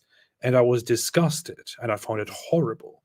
And I started going after it, and I pointed out on several different occasions, this has nothing to do with Islam to me anymore. Maybe I would say almost nothing. There's probably still a part of it, because he uses Islam for popularity. He uses Islam for ulterior motives. I don't think that he actually believes in Islam or that he cares about Islamic morality. He simply uses Islam. He milks it. And the Dawa people, they milk him as well. They use him as well for their own Islamic agenda. But to me, Andrew Tate is more than just Islam. Andrew Tate is a horrible, contemptible, disgusting human being who normalizes exploiting other human beings, and who normalizes rape and human trafficking, sex trafficking, and a lot of people don't seem to see it. A lot of people seem to, just think, oh, okay, not such a big deal. A lot of people don't seem to be aware of it, and that makes me angry. It makes me absolutely angry, and that's why I'm doing this. Yeah, as far as me, like, I mean, I wouldn't be terribly interested in responding to Andrew Tate, because I would let other people who are more interested in that sort of thing. So yeah, if he hadn't converted to Islam, I wouldn't really be interested in it. But notice, you think, oh, well, David, that shows it. No, you guys did this, right? You guys threw him in my face, right? You guys flooded when he said he converted. You guys flooded my comment section and started sending me messages. This is the proof. This is our new proof. It's like, why did I spend years showing that there are all these changes in the Quran? And not because I cared about that. You guys used that as an argument. So you guys used it as an argument. This is the new proof of Islam. Okay, now I'm going to what? I'm going to examine your argument and your evidence that you're giving to me. Why? That's what I do. If you give me an argument for some position, then I will look at the argument and examine the evidence if it's something I'm interested in discussing. So, you know, why did I spend years talking about embryology in the Quran? Because you guys made certain claims. And then it takes years for you guys to admit that it was all a lie. So for years, it's, Quran's been perfectly preserved. That was a lie. You eventually admitted that that's a lie. There's scientific miracles in the Quran. Spend years dealing with that one, then expose it as a lie. Then it's Andrew Tate, the most popular, the most Googled man in the world. He converted. This is our new proof. Okay, then we have to deal with that argument and show what it reveals about your community. This even goes all the way down to like cat videos. Like people send me videos. Hey, a cat will not walk on the Quran. This is the proof. It's a miracle. And I put a Quran in front of a cat, and the cat walks all over it. And then you go, why are you doing this, David? Why are you insulting the Quran by having a cat? You guys did it. I'm just responding to what you say. And so here we are. Andrew Tate is our new poster boy. This is the proof of Islam. Oh, why are you guys looking into his life and exposing him? Gee, I wonder why. You guys did it. This is on you guys. You hitched the cart of Islam to the Andrew Tate horse. Now stop whining. We're going to keep exposing him because this is your new stuff. And no way around it, because you got nowhere else to go now. You got nowhere else to go. It's you. All your arguments have fallen apart, and so you're clinging to social media influencers. Guess what? Any social media influencer you cling to, we're gonna take a look at him if you're using that person as evidence. For a second, I thought you said Andrew Tate horse, but what did I say? Oh, horse. Yeah. You hitched your wagon to the Andrew Tate horse.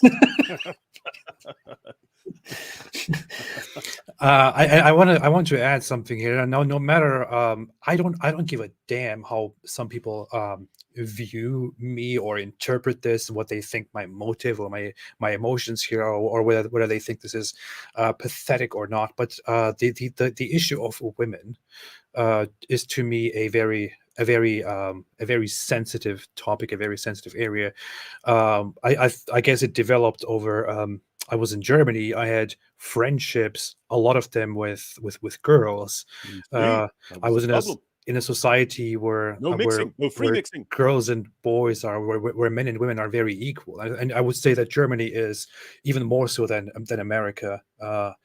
And other places that I've seen, very, very egalitarian on how men and women treat each other. Oh, really? Do women wear lederhosen? Explain that one. And I moved to Turkey, and I'm suddenly introduced to a culture where women are treated like, are not treated very well, and in many cases treated very, very, very badly. And it forms something in me, and all along during that entire time, I have one person that I feel very close to, and I talked about this before in a video. My aunt, who was a very smart, a very enjoyable, very fun person. I knew for a fact that she was very smart. She would talk to me, chat with me a lot while I was in Turkey, take care of when I have something on my mind, she would talk about it with me. She would share her own life, her own struggles with me. She was not very much appreciated among the relatives, because she was very very free spirited and wanted to kind of do her own thing instead of being a traditionalist Islamic or Muslim woman. And I know that people, including very smart people, can get carried away and trapped into situations because if you know her story, she met a guy in Turkey and got married to him after having a little bit of a relationship with him and thinking, oh, this guy sounds like he's good, and sounds like I can have a good life with this guy together. And the guy moves from Turkey to Germany to live with her. They get married. After a while, he starts getting quite abusive and quite jealous and controlling and weird. He begins threatening her with violence and doing weird, messed up things.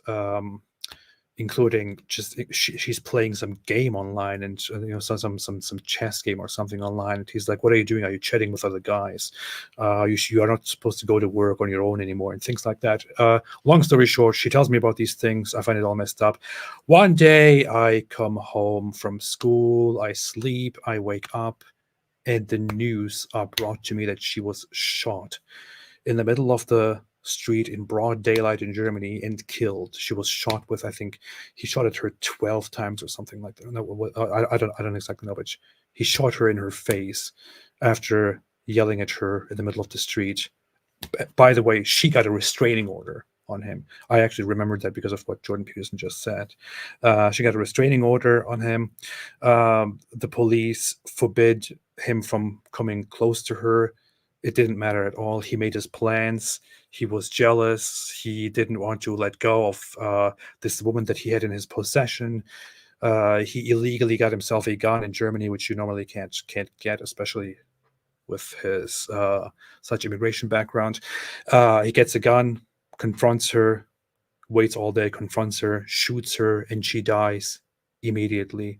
And then he shoots himself as well and dies several days later while he's in a hospital. It was unbelievable to me, but it is one of those situations where I know that people who are smart, that a woman who is very smart can get trapped into a situation and be deceived by predators, by absolutely horrible, disgusting, violent predators, and then things can be done to her. So when somebody comes here and tells me, "Oh, women have agency," are you saying that women can't make their own decisions? Or it's manipulation, she would have done it anyway? I just want to say, shut the fuck up. I'm sorry, David. You don't understand psychology. You don't understand what humans are capable of. You don't understand what humans can fall for. Anyway, yeah, just wanted to get that off my chest. But shame on you for responding to Andrew Tate. Yeah. Okay. No, and there was actually. Ooh. This is in. Yeah. Oh yeah. Oh yeah. Ooh, well, maybe right. It shouldn't be a bureaucratic nightmare. Well, right. Well, and then see that. Well, and that was the weirdly admirable part, right? It's like, because typically what would happen in a situation like that is you'd go into the bank and you'd just swallow it, and then you'd go out and go home and kick your dog and bitch at your wife because you didn't tell the bureaucrat to, watch the hell out or something terrible is going to happen. Well, he was way on the other end of the distribution. It's like, don't muck with me. And he was an honor code guy. It's like, don't muck with me. And what he meant was, don't muck with me. Now, and he meant it.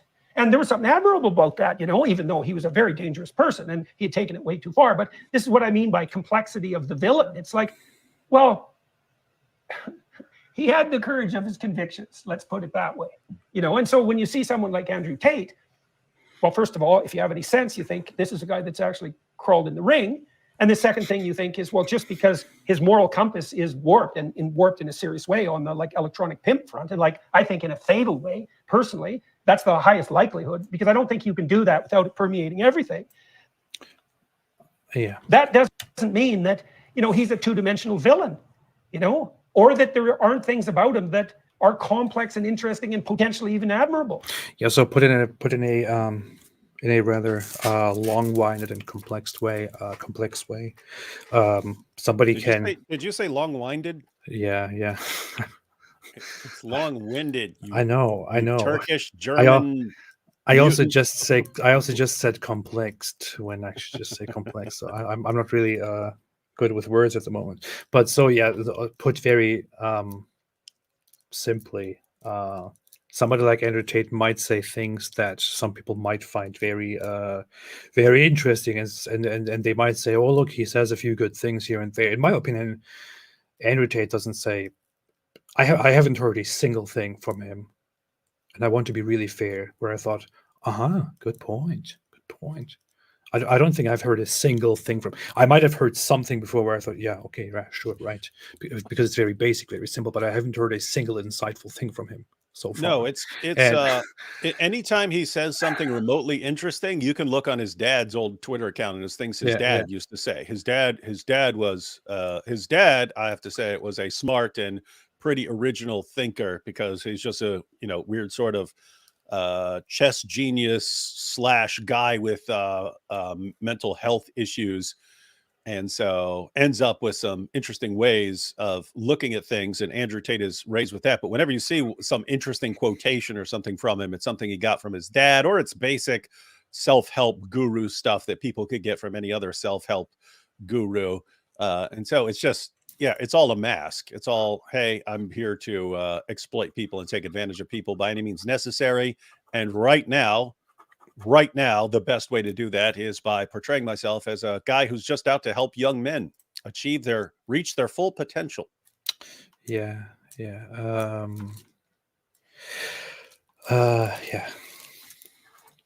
You know, people are complicated, and even the villainous types are complicated. And it isn't surprising to me at all that he's an attractive figure, given the current, you know, war against masculinity. He's exactly he's 100% predictable. He's exactly what you'd expect. So, Would you talk to him? you know, I pretty much talk to anybody. That would break the internet right there. Whether Like Jordan Peterson psychoanalyzing him. The dumb thing is, I saw it in the comments as well.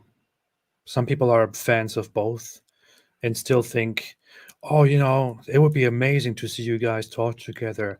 Yes, you know, Andrew Tate has a few bad things here and there, but it would be fantastic if you guys came together. Please become allies. It would be fantastic. And I feel Become like allies. My goodness, they do. I mean, do they seriously not get it? well, A person who is genuinely concerned for your well-being will tell you things.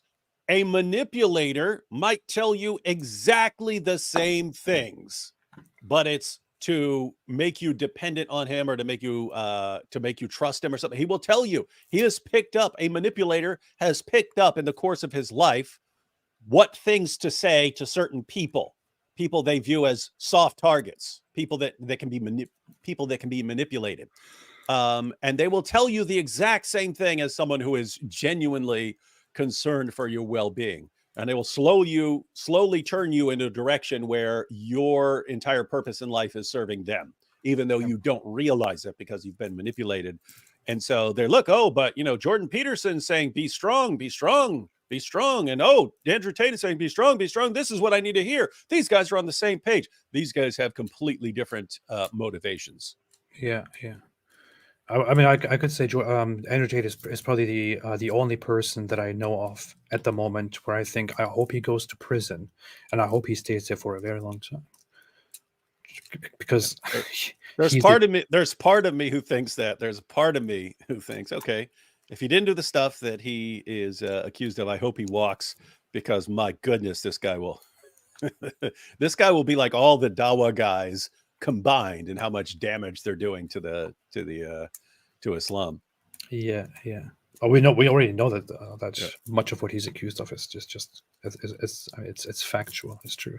Anyway, so lots of the people who say, "Oh, you guys should come together, you should talk, you know, you should combine and stuff like that." I feel like lots of people who listen to people like Jordan Peterson, who say quite insightful things, although I may completely disagree with them on a major level, don't actually understand what they are listening to, and it's very, very strange to me. I mean, this guy's values obviously don't align with Andrew Tate's values. There's no reason why these guys would get together and be allies or anything. Hey, like it that. reminds me. This reminds me exactly of the building bridges mentality, right? Yeah. Like, hey, let's build bridges between the Christian side and the Muslim side. It's like, wait a minute, the Muslim side admits that they want to kill the other side. It's like that is a bridge building deal breaker. There is no bridge building when one side wants to murder the other side, and the purpose of building the bridge together. So once we finish the bridge, then we can murder you. No, but it's like, okay, Andrew Tate and Jordan Peterson, they can build bridges and really impact okay, one guy is a sex trafficker and absolute control freak and egomaniac, And the whole sex trafficking thing and his whole attitude, it's kind of a deal breaker for someone like Jordan. So yes, they're both saying be strong, but they mean something very different by those things. Yeah. idea. For me, you know, generally one of my primary driving forces is just curiosity. Yeah. Like, and I am a clinician, you know, I like talking to, I've talked to lots of very strange people, you know, lots of them. And it's very interesting to do that because you're really wandering into no man's land. And that's perilous and ridiculously, crazily interesting. That's what I loved about, part of what I loved about being a clinician. Like, almost everybody is interesting enough to be a Dostoevsky character if you start listening to them. And so just ordinary people, if you listen to them, they're ridiculously weird and interesting. And then you find someone truly weird and interesting and listen to them, it's like, you can hardly stand it. It's like Raskolnikov. People won't listen because they're too terrified of changing. Because, you know, if you listen to someone, they tell you how weird they are. You share in that self-revelation. It's too interesting. So I'm sure talking to Andrew Tate would be too interesting. It would be very interesting. Okay, That said, I think this is all about. He says should about, wrap up because that's all he says about it. Andrew Tate. But I really hope that he gets more informed about what Andrew Tate did, what he's accused of, what the evidence is, the things that he himself said. I mean, he even the whole thing there, he says he thinks that he only met women and tilted them toward becoming OnlyFans models and then made money off of them or took a cut, and that's just not really what happened. And we have looked at videos, we have looked at evidence, we have looked at so much stuff, but there's just one video that you can always go to and that you can look at where Andrew Tate says, you cannot get a girl to work for you. language alert. All right, we understand this in Atheist Channel. Yeah. Did you guys have no morality? The recruitment process is the same as the PhD course. You message them on Instagram. The PhD course is my recruitment system. I don't mention webcam until after I've had sex with the girl. If you're on dates and you're trying to mention it and shit, it just doesn't work. It puts them off. I'd never do that. That's disgusting. I'm not a whore. It's just not gonna work. You continue as normal. No mention of webcam. So very important detail here. The women that he targets, that he meets, are would say normally, "I would never do that. Disgusting. I'm not a whore." And he belittles that. So clearly here, the purpose is to target women who don't actually want to do these things, just to pretend that this is a proper relationship. You fuck the girl. After you fuck the girl, you do the PhD test.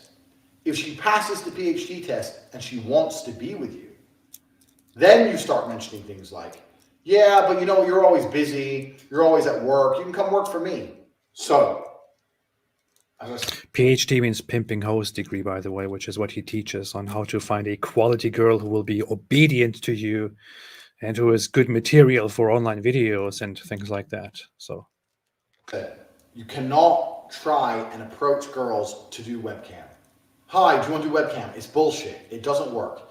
No one's going to say yes. And any girl who does say yes is doing it. She doesn't like you. She doesn't know you. She doesn't love you. She's saying yes purely for money. Any girl who wants money. How do you not edit that out? Skank you and leave you when she realizes you get a big cut of it. So even if you do get a girl to say yes that way, even if you do say to a girl, look, let's make some money, she's only in it for the money. She's not in it to please you. And if she's only in it for the money, she's going to get pissed off with her cut. Because they're going to Google up how much a token's worth, how many tokens they made, and all that shit. And get pissed off with their cut. Remember the tax thing, so you only have to pay them 30% instead of 50%. It's important for your profitability. So you don't want girls. The tax thing he's referring to is that he lies to the women who work for him, and gives them a lower cut than what he actually tells them, and says, "Oh, this is just, that portion goes to taxes. That's why." Yeah. So he says, so he gets the girls in and says, "Hey, it's 50-50. It's even partnership, even though you're doing all this stuff, but I'm behind the scenes. So we'll do it 50-50. But then he tells them that he's doing their taxes when this is another big problem for him. that he spent years thinking as long as you put your money into Bitcoin, that it's not taxable. Your income's not taxable, which is like the stupidest thing ever. But he would tell the girls he's paying their taxes for them. And so they actually only get 30% after he takes out their taxes, when, you know, he's just keeping 70% and lying to them about paying their taxes for them. And so, yep, all of that, by the way, is fraud. That's called fraud. Yeah. That's fraud against that's fraud against that's tax evasion for the government, and that's fraud against a person that you have a business arrangement with. So he says, if you just approach them with the business idea, they would most likely say no. And if they say yes, they're just in it for money, but you don't want them in it for the money. You want them in it to please you, to love you. See, notice here, it is not a business proposal. It's not just, offering something to women who already want to do that. It is deliberately making them love you and then slowly introducing this whole thing to them. It is a scam. It is fraud. And this is only the beginning of it. For money. You want a girl who's in it to be with you. So you meet a girl, you take her on dates, you fuck her, whatever. She passes the PhD test. Then you start saying things like, oh yeah, but you're always working. I have to do some traveling and you can't come. I want to bring you with me. Traveling is a great one, because the thing about this business is mobile. If you can find a good Airbnb with good internet, you can run it somewhere else. So it's a good little caveat to throw in. And you're always working. Why don't you work for me so we spend more time together? Work for you doing what? So you'll have a webcam business. Oh, I don't want to do that. So, okay, I know you don't want to do that, but listen, come, let's have a meeting. Let's just talk about it. If you don't want to do it, don't do it. Fine. But let me explain it to you properly. In fact, I'll bring one of the girls who works for me. You, your bottom bitch, the new girl, you go out for fucking a nice dinner. Your bottom bitch is the one who does the selling. You don't do the selling. The girl has to hear it from a girl. And this is where your bottom bitch has to be trained. That's why I said it's so important to have a good first girl. My first girl was so good, it was easy. My girl would sit there and go, oh my God, before this I was a waitress and it was shit. And now I do this, I make so much money. And the guys all love me and they adore me. And on my birthday, they send me presents. I get so much money. But Look at this man. He's teaching men to be self-confident and to be good again and to be successful. He's just bringing masculinity back. He's just empowering people and telling them great things. He's not exploiting anybody. He's here directly admitting to all of the things that he is accused of and all of the things he now denies. a lot, it's so much fun, and we stay at home, and and we're gonna go to Thailand soon, we're gonna be working in Thailand, and we're gonna stay there for as long as we want. You should come with us, it's gonna be so much fun, Martinis, bang, threesome. Slam them both, your bottom bitch knows. This girl's like, okay, well, I'll try it. Put both girls on camera together the first day, so the new girl can sit there and just sit with the other girl and get drunk. Give them a bottle of vodka, put on the fucking chatterbait, 100 tokens per shot. The guys will send loads of money to get the girls drunk. Because that is a webcam site where you do pornographic live webcam things. So clearly it's not about TikTok. Clearly it's not about any of these things. Clearly it's not about putting women in front of a camera with clothes on and no sex at all, as he presented it to Candace Owens. Clearly it's none of these things. Clearly it is deceiving the women, bringing them onto a porn webcam platform, having sex with them, getting them drunk, introducing them to the business, making them dependent on you, and all of that, while from the very beginning only making them think that he just loves them and just wants to be a good man for them. Guys like drunk girls. Girls will sit there, get drunk, have a great time. You say it's your new job now. You don't go to work ever again. That's how you recruit girls. You do not recruit girls any other way. That's it. And that, ladies and gentlemen, is human trafficking. Yes, it's human trafficking. It is human trafficking. By the way, quick thing to point out, human trafficking does not necessarily involve kidnapping people and forcibly turning them into slaves. Jeffrey Epstein also didn't go around kidnapping people, putting them into vans, putting chains on them and putting them in cages and selling them and all of that. What he did was to hire girls and slowly groomed and eased them into doing sexual favors and sex work, and then through them hiring others to do that as well. And he is accused of human trafficking and found guilty for that, the same way that Andrew Tate will be eventually. Which brings it all back to the question of what happened between Andrew Tate and Mikhaila. Someone posted, and I've seen, I haven't seen Andrew Tate saying it, but people have said that Andrew Tate hasn't claimed that they did anything. Just he's confirmed basically her story that we didn't do anything together. Yeah. And that's what Mikhaila says.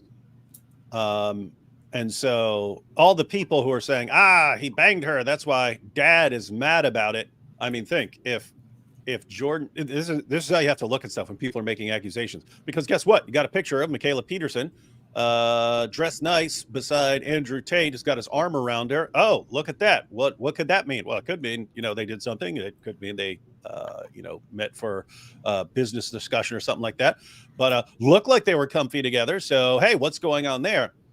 And then, so if you want to know what actually happened when a bunch of Tate fans were running around, Jordan Peterson's just mad because Andrew banged his daughter or something like that, then you think, okay, we got two hypotheses here. It's basically what Mikhaila says happened, or the Andrew Tate fans' version of what happened, where Tate banged her and then Jordan Peterson is mad about it, so he starts attacking Andrew Tate. You think, okay, what makes the most sense here in light of the evidence? Which hypothesis actually fits the evidence? For Jordan Peterson, I mean, if you knew some dude banged your daughter and could start talking about it at any time and running his mouth about it, do you really want to start messing with that dude and saying, pimps are the lowest form of life and blah, blah, blah, blah, blah? Do you want to start messing with the dude who could just come back with, you're mad because I banged your daughter? Probably not what someone would do. Mikhaila, what would she do in this situation? Would she lie about it?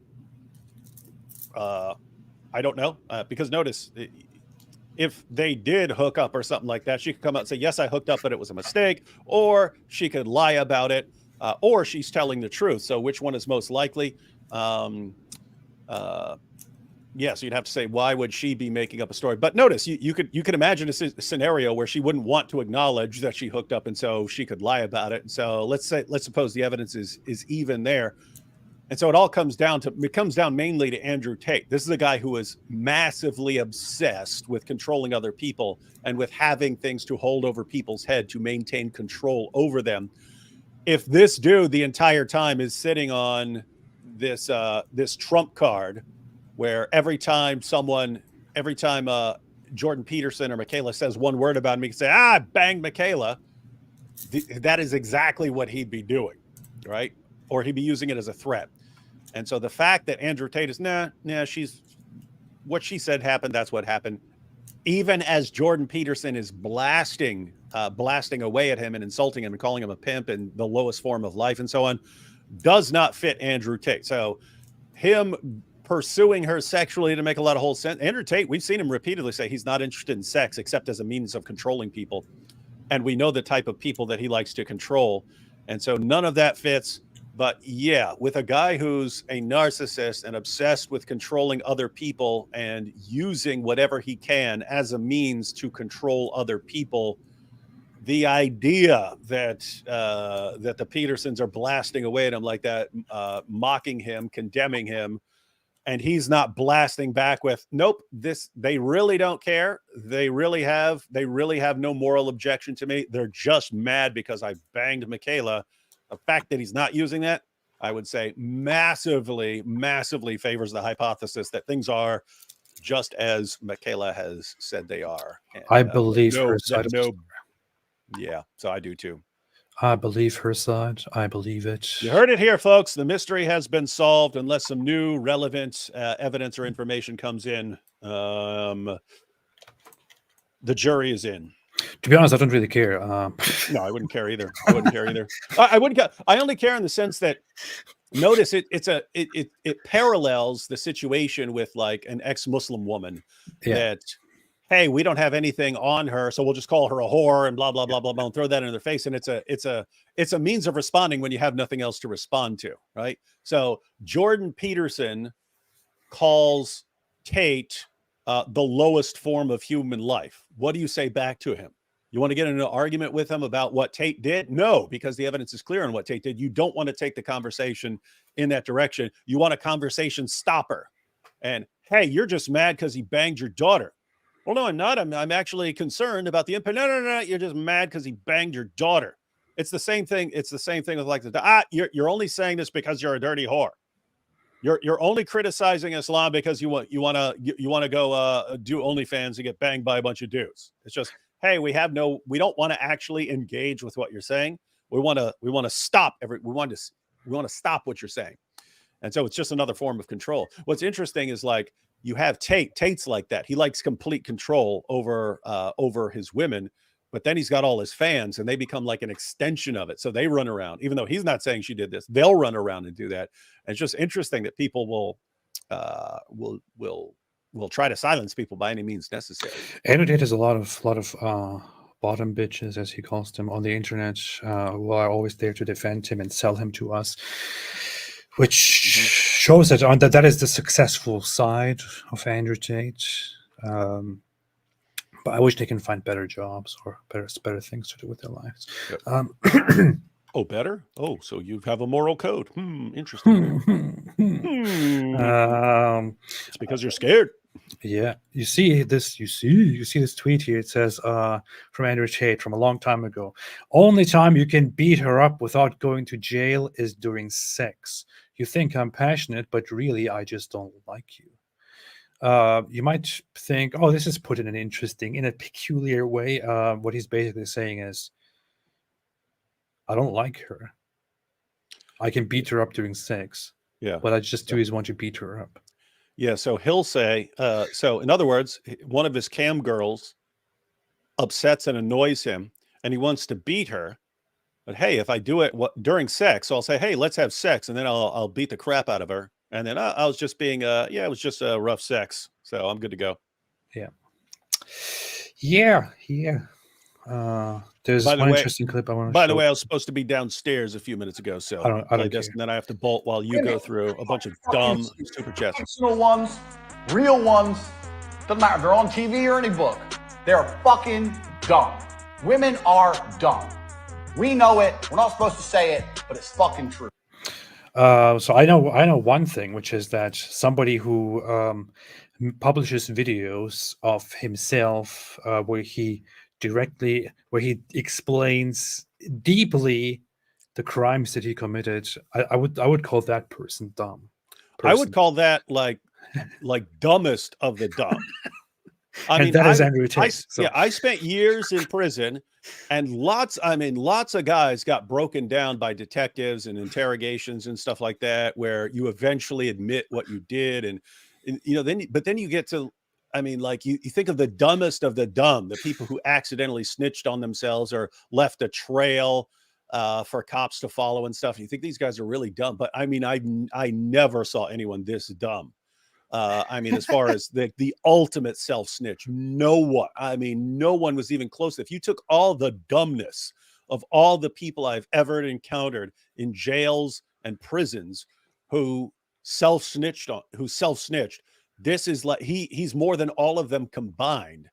And notice the point here is you can be really smart in one area, like manipulating people, and like completely stupid in another. You can be great at literature and be awful at mathematics, be terrible at mathematics. And yeah, so Tate is like dumbest of the dumb in one way, and good at picking up on what works to manipulate people. And he uses that with his fans. He uses that with Islam. He's used that with women. He's used that with men. And that's how he rolls. Imbeciles. Yeah. David, you have to go.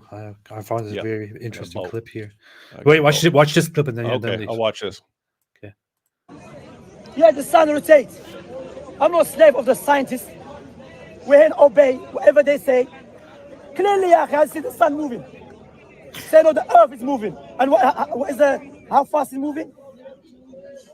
That's some ridiculous speed, akhi. spinning at 24,000 miles an hour at the equator. Nothing to do with the topic, but here's this guy basically saying, ridiculous speed أخي. So ايش هذا الكلمة بسرعة أخي. Yes, it's a كفر. شيخ ابن باز رحمه الله تعالى said it's a كفر. Wait, did you say it's kufr to say the Earth is going around the sun? yeah, he said it's What did you kufr. It's kufr to say that the sun is not moving. It's kufr to say that the Earth is moving around the sun. He can clearly see that the sun is moving, and that the Sheikh Ibn Baz he ruled that it's kufr to say otherwise. So That's like notice that's like being on a train and saying, "Look, I can clearly see that outside is moving. Look, it's moving right past me. Look at that, it's moving right past me. Oh my goodness, you see it? It's kufr. see? It's kufr to say I'm moving. This outside is obviously moving. I see it with my own eyes. yeah. Because the clever. Look at the follow. Look at that kid. Look at that kid right there on the right. Oh wow, good point. Scientists tell me about my belief, and that's a myth. Wait. Wait. Come on, man. Come on, man. I won't let scientists really tell me using about this, my man. belief. What is happening? Jeez. Wow. Twitter. This There's a entire sun live rotate. stream's burning up in flames right now. Twitter Thanks, is Dave. dark. Believe that the sun rotates on the earth. Because the clear verse, clear hadith. So we believe that, alhamdulillah. We are not in need of scientists to tell me about my belief. And that's a myth. So this guy, he's at Speaker's Corner, Shamsi. Some people tell me about him and say, "Oh, how about you talk to him?" And I think, "Are you dumb?" But this guy is clearly there saying, "Scientists can tell me about my beliefs. I know what I believe. I know my beliefs. The Hadith and the Quran clearly say it. The sun moves. The sun turns around the earth, not the other way around. And I know that is true because why I look and I see it. And otherwise, claiming otherwise is blasphemy. Claiming otherwise is kufr. It's disbelief." So yeah, David, Nice. go with that and Powerful believe stuff. that the sun turns around the earth and the earth is flat. So, All right. If any cool super chats that are directed towards me pop up, let me know. I'll be downstairs, but I can jump back on my laptop down there. what you will Other- do is Other than that, I'll talk to you tomorrow. okay. All right. All right. Yeah, see yeah. You. See you there. All right, everyone. Yeah, catch you later. And don't be a kafir. Okay. So believe that you see the sun moving. Okay. All right. Let's see. I'll go through super chats and then I will leave as well. All right. D. Bordeaux has been a member for a very long time. D, always nice to see you here. Angel Diaz said, even Andrew admitted they did nothing while interviewed. There's clips of it. I saw that too. I didn't bring it up because I'm sick of watching him. And I think he was on that Fresh and Fit show. Bunch of scumbags. Stefan Milievich said he was interesting at the beginning, Tate, as opposition to woke culture, but nothing more. You just can't make role model out of sex trafficker, period. I personally thought there was nothing interesting. He popped up first. I saw him on social media. He popped up and I thought, what an annoying, horrible person. Miyad Naibi said, David, you do Tate impression, Genghis Khan, Batman. Do you do Tate impression? If he sees this, he'll probably be very interested and come back online and do that. Charlie Hill made a super chat. Thank you. Nix Highlander, thank you so much. Charlie Hill said, Tate's rise is due to what? You men feeling lost. Young men feeling lost, powerless. Now I see it. Honestly, I know I get hate for this, but people say stuff like it's because there are no proper male role models left in society and things like that. It's because masculinity is going down the drain.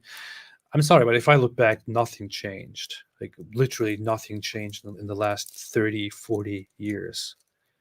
In my lifetime, nothing changed in the last 30 years.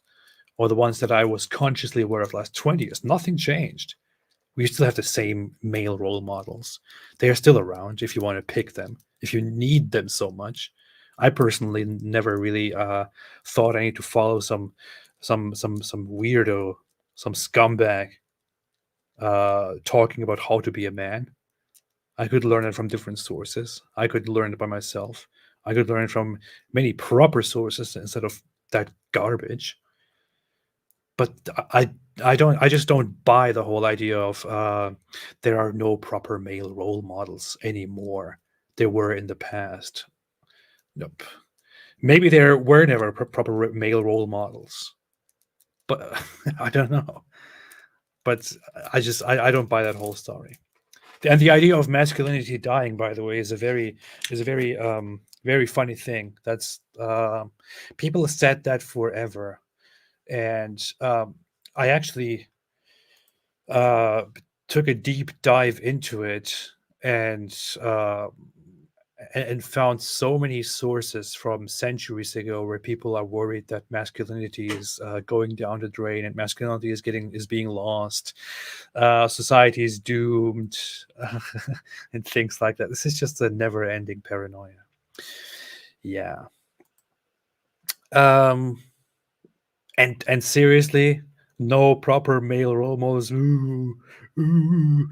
How should we stop people being drawn to Tate? Show them the videos and the evidence of him teaching people how to deceive others and turn them into sex workers, and then teach them how to act toward other human beings. I would say, I don't know. Jess Lee said, I see two very masculine men on my screen and many around me. Men are still allowed to be masculine. Problem is, some people associate masculinity with criminality, and that has always been the case. It's people, what people think of. I'm sorry, but what so many people think of when they say, masculinity is not valued anymore, there are no proper male role models, it looks like what they are complaining about is that they are not allowed to be contemptible, horrible people who can take advantage of others without getting backlash, without getting repercussions for that. I have no problem being a man. I have no problems being as I am. I have no problems with any of it. If I did go out there and wanted to just, grope women, touch them, say all kinds of horrible stuff to them without hearing a response from them or without hearing a condemnation from them, if I wanted to deceive women, if I wanted to take advantage of them and turn them into my sex workers, if that was what I wanted to do, and then I would say, yeah, okay, you know what? I can't do that stuff. And, that's bad. That's bad. We need proper role models who endorse pimping, who endorse groping people, who endorse raping, because I really want to do that stuff. But being a man, being an adult human being with male body parts and a male brain, that's entirely possible, and nothing changed for me personally. If some of you think it did change and you feel very, very lonely in this world as a man, I think I don't know. I don't know. Maybe you need to probably get some help for that. You need to get that sorted out. See a therapist. There is no shame in that, but it's not society. Wolf said, AP, wait for the trial. This is not your business yet. It is my business. Andrew Tate is a human trafficker, and we have abundance of evidence for that. And that's it. That's it. Let's see. Friedrich August III said, I dare you, AP, write a verse. Okay, I did half of that on purpose. Write a verse that is better than Aristotle. See, you can't do it. I wanted to make a video a while ago where I compare a rap song that is very intricate and very advanced to a Quran chapter, just because Farid made this whole video on how in the Quran chapter Surah Kafirun is such an intricate, such a beautiful chapter, which, by the way, you can already see how dumb it is, even when you read the English version of it. Kafirun. Let's open that up. Let's read it together and see if it is amazingly beautiful or not. What am I reading? What is happening? Why would this open a completely different language? And what? I'm not looking for. What is this? What language is this? What is happening? What is going on? What in the world is happening here? Okay, good. So, chapter 109, Surah Kafirun. Say, O Prophet, you disbelievers, I do not worship what you worship, nor do you worship what I worship. I will never worship what you worship, nor will you ever worship what I worship. You have your way, and I have my way. This is the chapter. And Fareed came and explained to us how this is a beautiful chapter. It is so wonderful, so intricate, so smart, so advanced, such literary qualities that nobody could possibly, imitate or make better. And this is just ridiculous, man. It's just ridiculous. And he was analyzing the Arabic part of it and pointing out how the Arabic original is wonderful and beautiful. And of course, it gets lost if you translate it. But there's nothing special about it. Oh yeah, somebody will challenge me to read this in Arabic. You prove that you were an ex-Muslim, read in Arabic. Let's see if I can still do this. قُلْ يَا أَيُّهَا الْكَافِرُونَ لَا أَعْبُدُ مَا تَعْبُدُونَ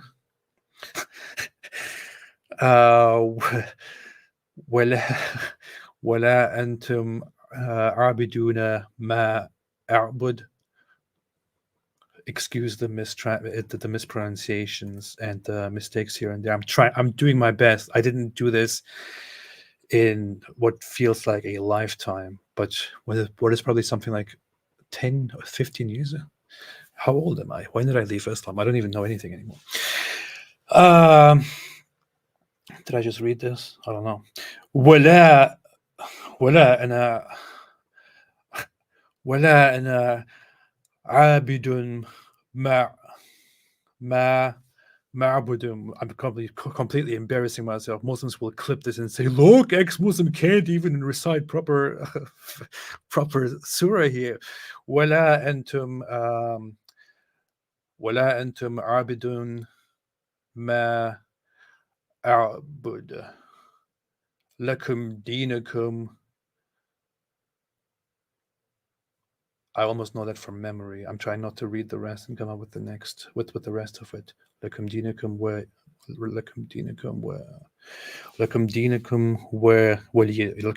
ولي دين. Okay, well, yeah. See, I figured it out. See, I did it.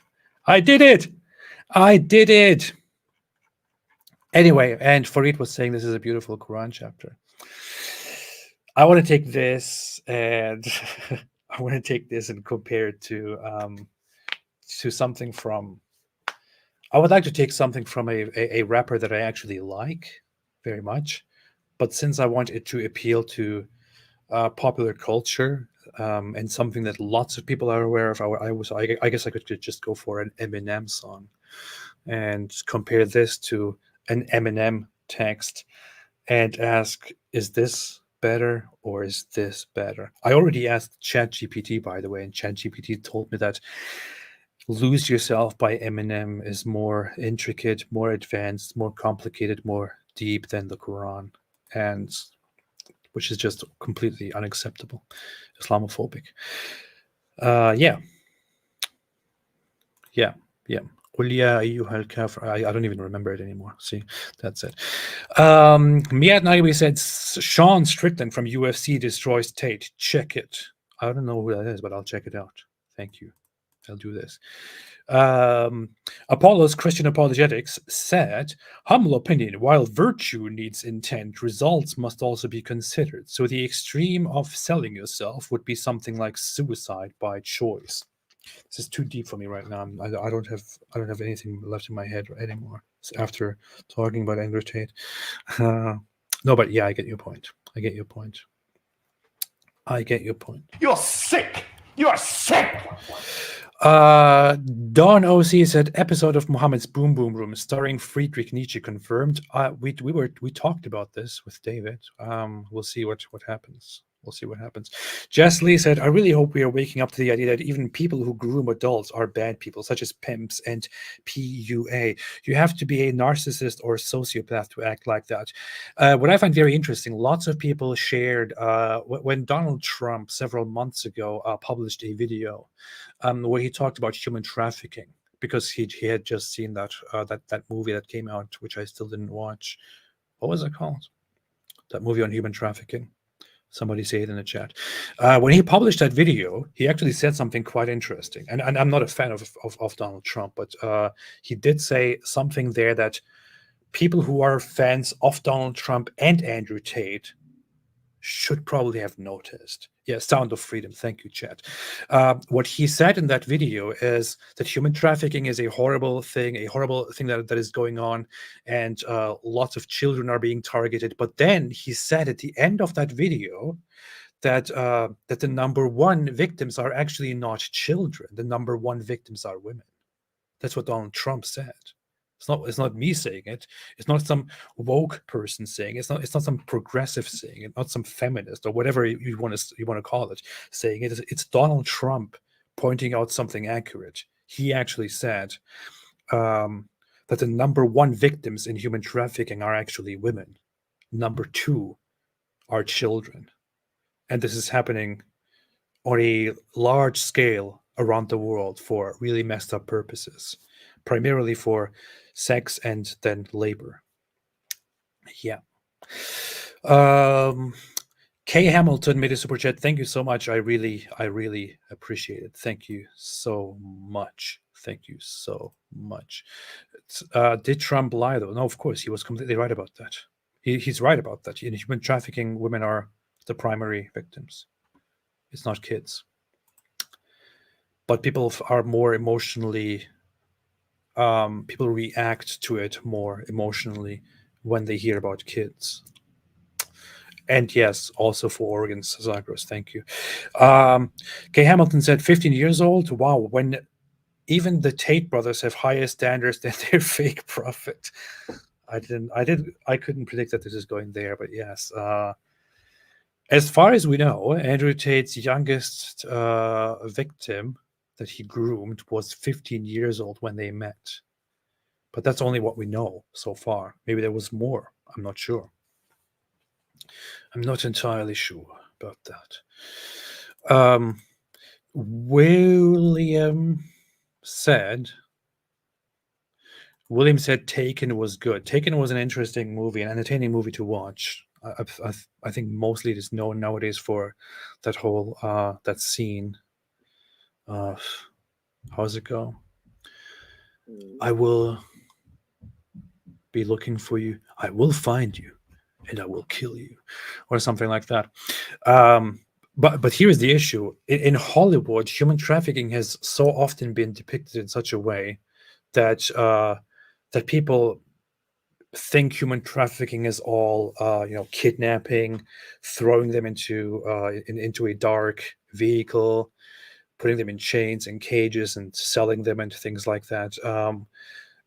I feel like Hollywood is mostly guilty for that, because it was of course such a wonderful thing for so many decades to depict human trafficking in terms of an action plot where people are being kidnapped, but that's not what most of human trafficking actually is, and that is also not the primary definition of human trafficking, which agreed by the United Nations and by 180 countries around the world includes enticing, defrauding, recruiting people by taking them across borders under false pretenses, manipulating, intimidating them, making them then work for you, in terms of doing all kinds of different labor or sex work, and all of that. So yeah, human trafficking is often depicted in this action-y way, but that is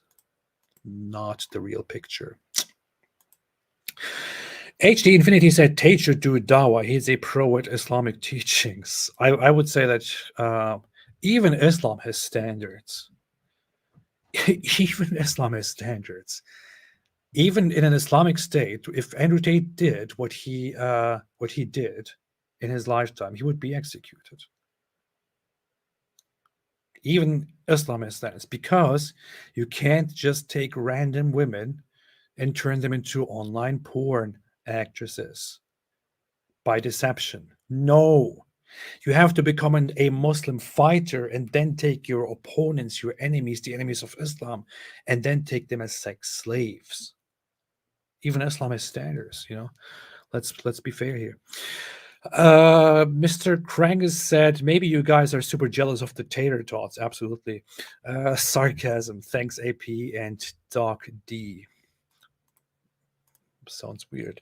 Mosh Cohen gave me my daily money from Israel. Thank you so much. Thank you so much. And say hello to my employers over at Mossad. Thank you. I appreciate it. Cedric said, and it's a scientific thing. It is a scientific thing, says Craig.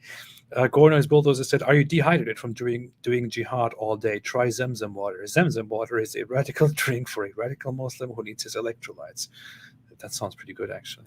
Or just camel urine to make it all worse. Mosh Cohen said, Churchill and Ike are awesome role models. Awesome role models. Snide said, wait, was that Israel money? Yes, that's Israel money. There was some interesting Israeli shekels, because I'm a secret Israeli agent who is just doing this for the Jews. It's not like I really left Islam or anything, or I was ever a Muslim. I mean, just look at my face. I look like I could be from there. That's what they say. Vladimir Adityanath said, make a video with Adam Seeker.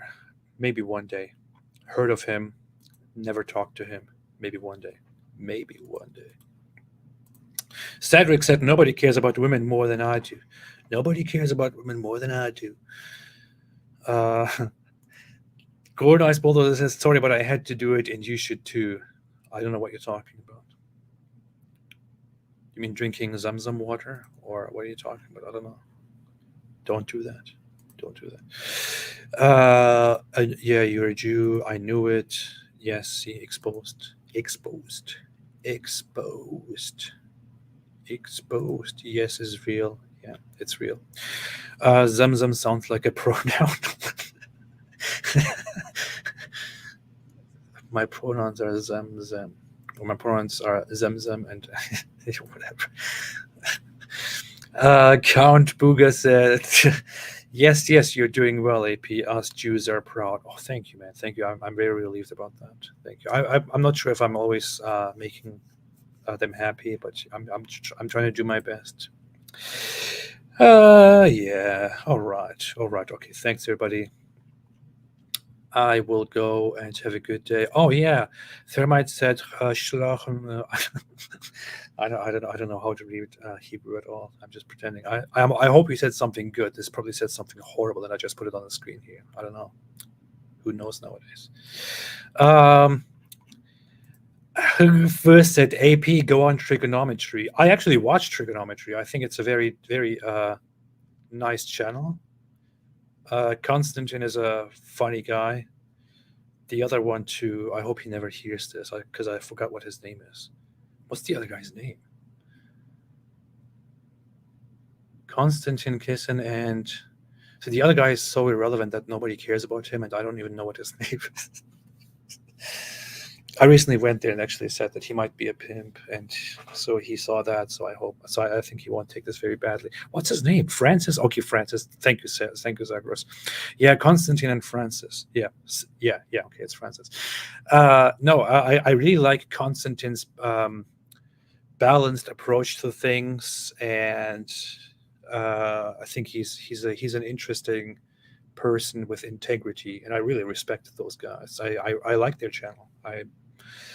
I do respect it, and they did say before that they wanted to invite me onto their channel to have a discussion with a Muslim, and I thought, hey, okay, I'll do it, or just invite me without a Muslim. I don't care, just do it. I would love that. But so far they have not made a plan yet, or at least they didn't tell me about it yet. I don't know. But yeah, no, I'm aware of trigonometry, and I love their channel. Rat Prophet said, my pronouns are Allah, God. It's very disrespectful. Very, very disrespectful. The Artifact said, Glasses Guy. Yeah, that guy. His name is Glasses Guy, apparently. Thermite said, AP is perhaps the most important YouTuber on the platform. I would say I am the most important person on the screen here, I would say. I am the most important person on the screen right now. Yeah. Helicoptero start. No, I know he was a Jew. I knew he was a Jew. Yes, I'm completely, I'm exposed. All right. Thanks everybody. Help support this channel. Make sure to support this channel. I need your help so I can spread the word and make more people ex-Muslims and all that. Thanks everybody for tuning in again. We will be live tomorrow on David Wood's channel. Why are you the prayerful said Apostate Prophet show the destiny clip? How often do you want me to how often do you want me to play that clip? I find it so funny and so offensive and so typical Destiny. But I can't just show it every single time, especially since it is so offensive. But maybe we can just comment on it. I don't know. Maybe we can just comment on it. Let's see. La la la la la la la la. Destiny. I have him. I follow Destiny. Let's see. Where's that clip? Maybe we just want to figure out what he's saying. I just changed my mind. I don't want to show it anymore. But no, I already said it. Now I have to show it. See. This is so funny. The video is titled based on his Kick channel. Okay. The media could not be loaded. See, it doesn't work. I'm sorry. Doesn't work. Can't show it. Doesn't work. I'm very, very sorry. Okay. Doesn't work. But it's basically a video of Destiny explaining why Muslims don't have a problem with being accused. Okay, here it works. Now I have no excuse left. Strong language warning to all of those who are sitting there with their kids, as everyone always does. Okay. But yeah, I mean, I don't know. I don't know. I think that's stupid to grift a religion for moral context or moral backing. I mean, it works. I mean, I think it's incredibly popular right now to say you're Muslim if you're in the red pill space, but then why are the Muslims not upset about this? because Muslims are coward as fucks and they'll take any celebrity that goes to their religion because they think it makes them look cooler. Whoa. Oh my goodness. They're literally the most welcoming cuck losers on the internet. Like any random fucking person. If fucking Epstein would have had a prayer rug when they found him like fucking hanging in his jail cell, like Muslims would congratulate him for converting. Like that's how desperate they are for celebrities. Muslims would congratulate. This is such an unhinged, pure, typical Destiny moment. It's just. But what gets me whenever I listen to this is, and I listen to this just because people keep asking for it again, what gets me every time is her saying, whoa, oh my goodness. Like she's shocked with this blunt response to that. That is just, that's funny. But yeah, the Epstein line is pretty it's pretty messed up. You're sick. You're sick. All right, guys. Thank you so much, everybody. Thank you for being here again. I'm not going to play it again. Go watch it somewhere else. Watch it on his Kick channel. He's on Kick. He's there. You can watch him right there. Shout out to Destiny. Stephen. That's his name. He's a cool guy. I went on his channel to his Discord and had a chat with him several times so far. And yeah, he's a nice guy. Okay, I'm leaving. Thanks, everybody. Have a good day. Yeah, he has said you're finished, AP. No, you are finished. You are finished. You are finished. You're finished already. Look at me. Look at me. You know you're done. Yeah. We're proud of that. All right. Thanks, everyone. Have a good day. And as always, as our friend likes to say, stay away from Islam.